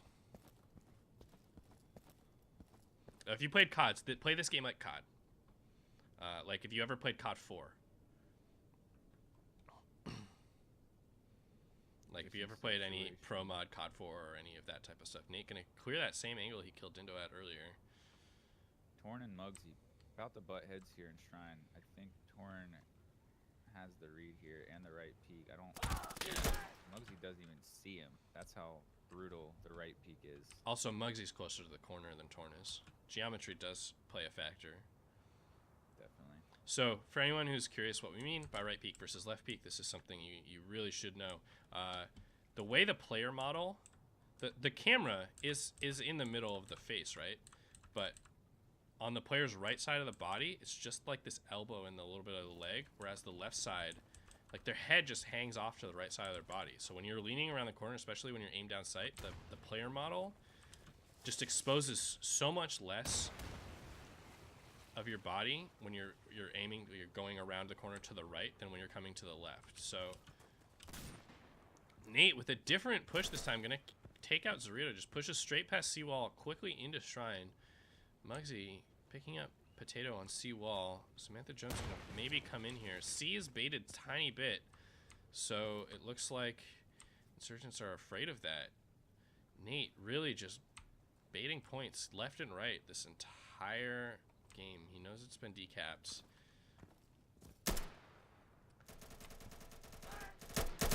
Jones in stilts, killing Torn on A, and Dindo getting the better of Tarpon, and Silver Surfer going down to Kedrick. So 3 big quick kills alpha side for Insurgents, and that's going to be an objective cap for them. Nate got a super aggressive early kill, but nobody ran up to try to chase the kill, and he didn't get anything more. Smart play by Insurgents not to just kind of slowly play together to clear angles on Charlie and not give themselves up for free there.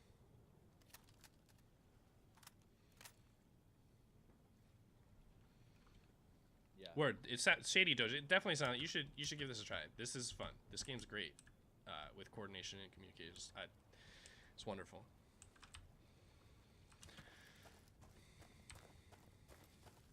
Looks like we've moved the first few rounds. Insurgents were playing 3 into alpha. Looks like they're playing more deliberately. Just 2 players here.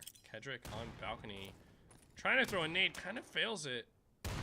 Not gonna get punished for it. Looking for this lean peak kill. Meanwhile, Muggsy and Zorito getting the kill on a Potato Charlie side. Potato going down 3 a lot.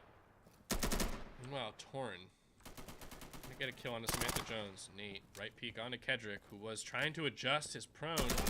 Dindo gonna get the trade though, and Silver Surfer by Charlie. So lots of action Charlie side. It's refreshing to see that. Muggsy getting another one, another trade onto Silver Surfer. Tarpon alone here. 2v1.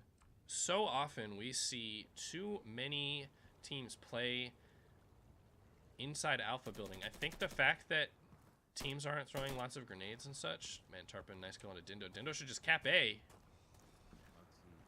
a good spot to kill Tarpon if he comes C. He's gonna have to hit a pretty hard shot right here. Oh, Tarpon pre-aims logs. Okay, it's not even necessarily a pre-aim. That's just really, that's a map knowledge thing. So I'm gonna go over this. This is something to know because this is counterintuitive. Check this out. On seawall, we have this ramp up to this dumpster, and we got these like Hescos up here. We also have this little trash pile. So here's the thing.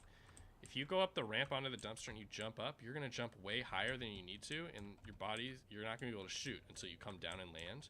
If you jump on this trash pile and you jump up here, you're gonna, like, that's the peak of your jump. You're gonna be able to shoot as soon as you land it, like jump up. You're not gonna have to come back down and land on the thing, and that's why Tarpon got that kill on a Muggsy. And in fact, security is running through A, through Shrine, through Charlie, getting tons of kills. Zorito, the only one left, he has 1 kill, needs an ace, or else we're gonna have map point for the stacked Delta team. Oh, what the hell? That's not gonna happen. Zorito gonna go down.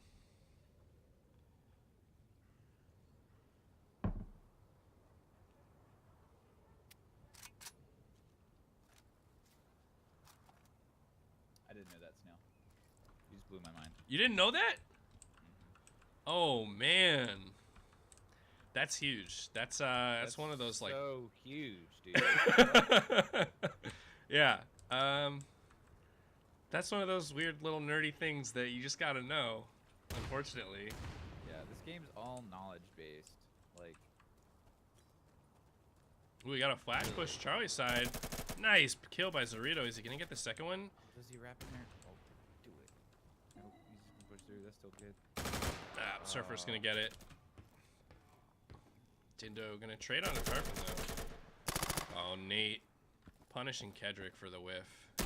Oh, the left peek, right peek again. Dindo with the right peek, gonna get the kill. He's gonna get this A-cap probably. 2 players for security by Charlie's side. See, I would yell at them to double cap. What do you think about that? Double cap or run, get the block on A. You're gonna get C if their count's right, but their count might be wrong. Yeah, it seems like getting a count. For spawn camp's also a good option here. Torn, if he can just, yeah, he's in Shrine, so that's a really good spot to at least cut off the C retake. They just capped A, but now he's leaving, and that I'm not sure. I don't know what Torn's doing. Yeah. He isn't either. No, yeah, Torn kind of bricked that Torn, actually. Look at their spawn, Torn, please. Right there. Just kill him, please, Torn. Oh, Dindo picks up Nate, alpha side, so Dindo. No one gets spawn camped on Insurgent, even though they had the advantage. They Yeah. had one advantage. Yeah, I agree. 2v1 for security on that recap. And they didn't get anything. And Samantha Jones, despite the left peek, Torn in kind of a bad angle, actually. I'm going to explain why after the round. Behind me. Silver Surfer picking up 2 there. Nice play from Silver Surfer. Dindo picking up just 2 of his own, too. Like, Surgeon's now into a 3v1 here. Silver Surfer actually need a post-cap ace here. Nobody else from security managed to pick up any kills. And Zorito gonna get it in the end. Okay, so quickly, why was Torn's positioning bad? Let me He was just rotating while the enemy team was spawning, and just Yeah. should have just dedicated. Being in shrine is not a bad spot. Right. Okay. So he died. The first one thing I want to talk about. He died on the stairs. He was crouched and right leaning. So his foot, when you right lean, your foot sticks way out. So Samantha Jones coming up here could see his foot before he could see her, even though he was right peeking and she was left peeking. I'm just gonna call Samantha Jones a her, because that's a girl's name, and that's just what I need to do to make my brain work. All right, Dindo, getting one. Somebody else got one. We're in a 4v4. Torn picking up Samantha Jones. That's a 4v3. But Muggsy, oh, should have had it. Gotta have it. Need it. Gotta have it. Tarpon picking up Zorito. Muggsy finally does get the kill into Potato, but possibly an unnecessary reload gets him killed, and Dindo gonna go down. That's it. That's game. Security forces win 11-8. I know it's not a girl. I've played with him, but it's like it's you know, it's in my brain. Yeah. I can't. I mean, gender is just a social construct anyway, so it doesn't really matter. All right. All right, that was a good game. That was a good game. We're gonna try. I need to catch Vinny's team if they're still playing, because I missed Shout outs to Jim New York. 11-8, man. Like that was a super good game. It was a really good game. Nice job from El Zorito's team, Dindo, and all the other people on that. Really, really solid. I'm here just in time. Okay, 7-8, so we do get to catch a few rounds of Vinny's team. I owe him that much.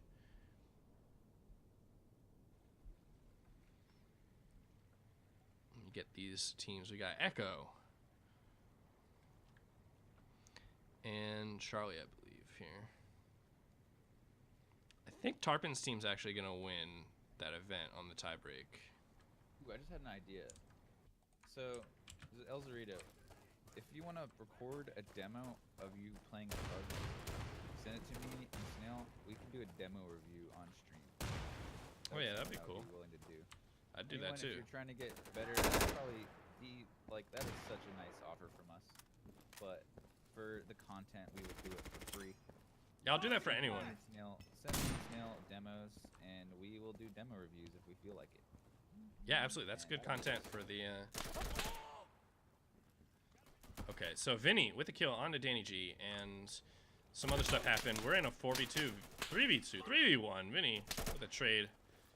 Carlton going prone, getting pushed by Jolly. There are two things certain in life. First is that we will all die eventually. The second is that Jolly Penguin will push you as quickly as you let him. What do you think about that? It's very true. There's I'd say maybe 1 out of 3 players that play Insurgency are in somewhere in that category, which is why I pretty much have developed my playstyle just around just that. I just wait for those players and I kill them for free. Ooh, Zeus with a nade and a fast push up through Stilt Alley. Oh, he sees this player just run right by him. That's Satrang, and Vinny gonna get the better of Jolly Penguin, leaving just Ablu quickly in a 1v4 here. Taking some fire from Vinny. Vinny just getting tons of kills here. 22 and 15. Shout out to my man Vinny playing on a crappy Mac laptop. From Brazil. That's more impressive. I never had to do anything that hard. I played on a crappy Mac laptop in like Div 1 DGL when everyone was bad. Nobody really like knew the ins and outs of everything. Not nowadays from South America with a bad connection and a huge disadvantage. Strike crack. I don't think that nade from Carl Kung is very far. I think maybe, in fact, going to be a liability for his teammate Zeus, who has to wait for it to blow up. Vinny with the first kill from Ridge onto Jolly Penguin again. And Zeus with another quick kill onto Sultan of Swing. So at the same story, security side, not punished by grenades and cross picks and positioning from insurgents, are just taking quick advantage and quick map control. They don't even need the B advantage, which is what used to be quoted as the advantage security had the best for. Anyway, Danny G gonna come in, gets flashed immediately. Major laser with the pre-fire kill. Got him. Yeah, okay, so anybody, yeah. Siakias, whatever. I've definitely record and then the name of the demo. Just name like demo review or something, or it'll be awesome. Friend me on Steam, Discord, me or Gems. I think it'll just default save the demo to your like insurgency. Yeah. Folder. The root insurgency Steam apps common insurgency folder. It'll be a .dem file, whatever you name it. Anyway, Vinny trying to get more kills from Ridge, but doesn't get any this time. They do, however, pick off Danny G with the nade, I believe. Anyway, Jolly Penguin uses his ears, hears this player coming down Shrine, gets the kill, but Vinny with a quick trade. Nice job. Setring trying to cap B. He's trying to jump on the boxes. You can jump on this stuff, but he's not doing a good job of it. Ablu pushing too far. He should just be protecting his teammate. Instead, he's out in the open, gets killed, leaving Vinny to jump on top of the roof. He's going to come down and block. Looking in the house, does eventually adjust. That was some mouse excel there. And then Vinny's going to win 11-8. So from what I saw, dominating security side from Vinny's team.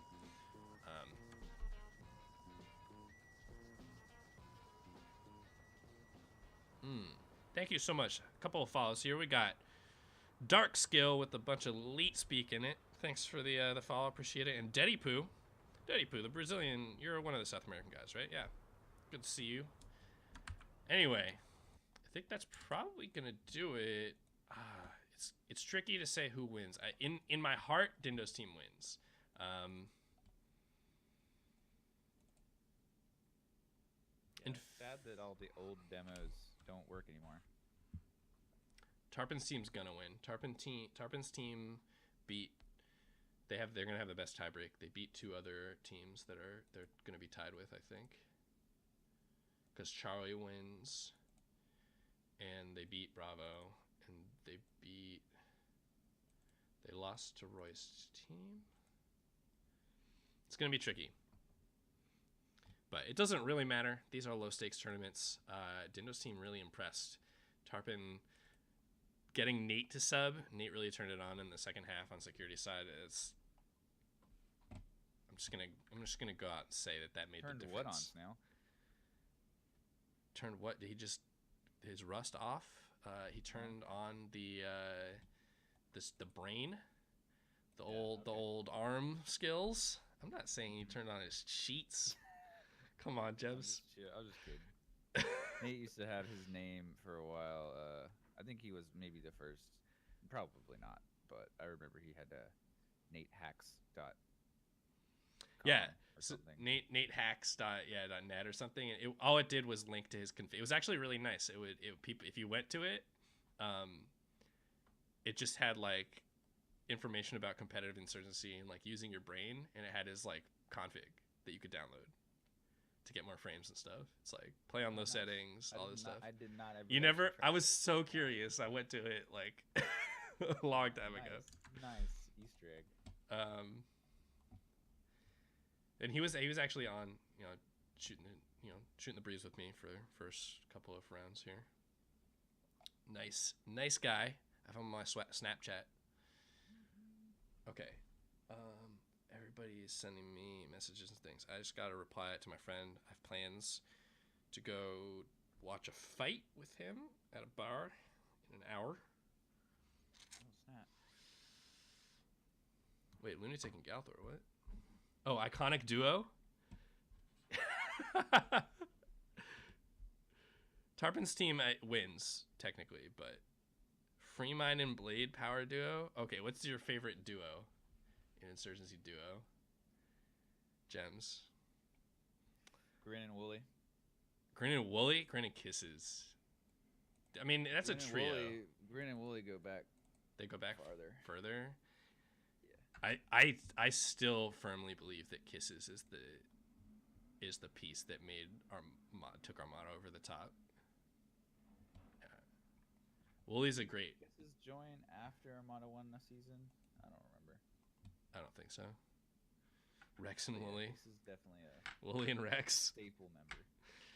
Down and K-Mind is gonna be Down and K-Mind is gonna be a pretty big duo. I Oh, can see yo. that. Speaking of duos, this is a perfect segue. yeah. Thanks, Fadad. This is great. Okay, speaking of duos, my main man Outlawed has a 2v2 mod. It's awesome. It's I'm gonna post the Fadad. Can you post the Discord link? It's actually I got it. So, my main man Outlawed's got a 2v2 mod. It's modified firefight. There's one objective. There's an attacking team, a defending team. The map spawns are like totally different. It's super balanced. He spent tons of time working on the balance and making it interesting and fun. It's great. If you and your friend want to go play and interested in like trying out, just like it's really fast. The round time is only 1 minute and 10 seconds. Games take about 20 minutes to play. It's great. The ESGL, the theater's a little different. It's seriously like it feels just like Insurgency. It's like there's a lot that's different if you really look into the details. But the way the game mode works, there's an attacking team, a defending team. The attacking team has to capture the objective in the 1 minute and 10 seconds. If they do, the round's over. If they don't, they lose. Simple as that. There's no overtime. There's no extra time. None of this other stuff. Dex and Electric's a great duo.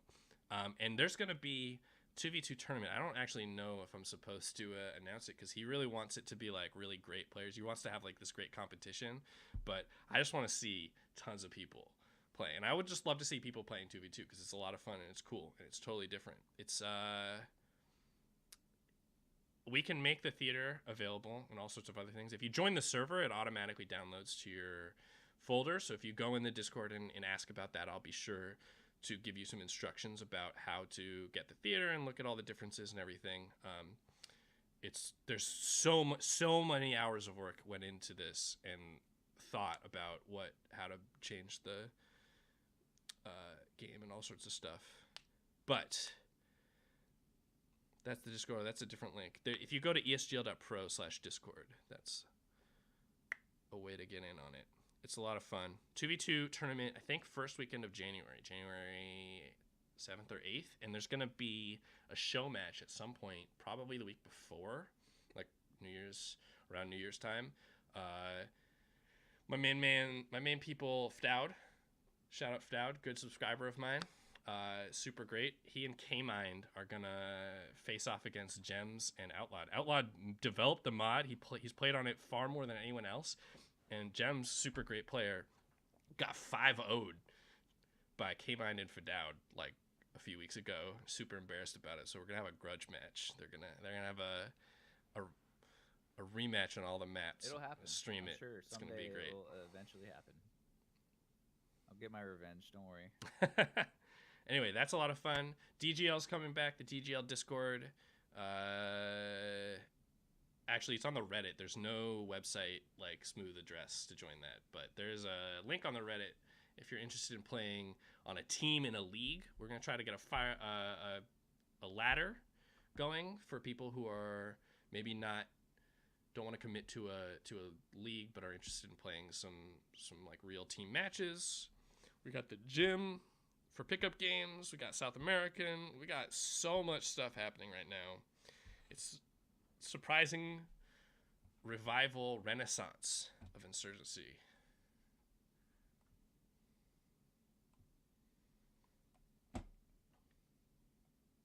Yeah, so it's not the ladder is not. It's gonna be sub to the league. Like it's the idea was just to have a place where people could go dip their toes. We want to hook them into competitive team play because If you think the difference between playing pickup games and like public servers is big, the difference between playing on like a team with good people versus a pickup game is the same. It's the same level of difference. It's so like interesting and fun. Yep. If you've never played with a set team, that's where it really gets real. Yeah, Because so this game is really deep, and it's kind of hard to even see how deep it is if you just have random teammates every time you play. But the second you're able to kind of plan stuff out, that's when the strategy really kicks in. There's only so much strategy you can do in the 15 seconds before a round. If you have a whole week to prepare for a map in the seasons, it's really fun. If you really like thinking about the game on a deeper level and really kind of figuring stuff out, that's what I like. That's where I really fell in love with this game is playing in team setting. So make a team, join a team, check it out. Someone post the Discord to the DGL. If you're interested in playing on a team, the DGL is the go-to source, and it's going to be for all the regions. So Discord just opened up for that. Check it out. absolutely. Yeah, sorry. The Discord's Gem, you're always going to be a little bit more quiet on mine than I am, unfortunately. I will get a headphone amp soon, and that will be more control over all that. Anyway, the event's over, I believe. I think the Hall of Fame is even posted. Oh, they gave it to Dindo's team anyway. So I think that technically Tarpon's team should... Oh, no. Never mind. Dindo's team, Tarpon only beat... Oh, Charlie team lost. Right. Echo, that's the thing that the last match we watched, Vinny's team beat Jolly Penguin's team, and Tarpon's team lost to that. So Tarpon's team only beat one of the other 2-1s, while Dindo's team beat Echo, and that was the match decided. That match actually decided the tiebreaker. If Penguin's team wins that, then Tarpon wins the breaker. But because Vinny won, Dindo wins the breaker. Dindo's team actually the undisputed champions, as they should be. That was a great team. Anyway, congrats to the winners. Dindo, El Zorito, Ketterick, Muggsy, Samantha Jones. Shout out to Nate for hanging out with me for a little bit. Shout out to Gems for streaming. Shout out to What up? my new subscribers. We got Fidowd with the resubscribe 2 months. We got Gems with the resubscribe for 2 months. I had a couple of new ones too, didn't I? There was Ham on Rye 69, and there was another person who had a bit of a confusing name, SHK 1800 with the Prime sub. I appreciate the support and everything. I'm gonna be here bringing you all this new stuff every week, week in and week out. Shoutcasting all the events coming up, and if you want to play some pickup games, I'm sure there will be a couple.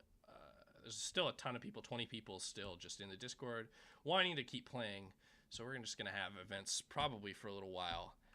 I have to go meet a friend in half an hour, so I can't stick around, but thank you so much. Also, shout out to NWI for the host, for the support on the front page of Insurgency, for the boosted viewer numbers. Really appreciate it. Alex is a legend. Great at supporting the streams and all sorts of stuff. I will pug this weekend. Hifox Music. I'll be on probably tomorrow and Sunday just to play some games. Or no, tomorrow is Sunday. I'll be on tomorrow to play some pickup games or whatever. If you are interested in seeing me play, I'm pretty rusty, but I gotta go. Thanks for hanging out. It's been a lot of fun. Have a great evening, everybody. Later, guys.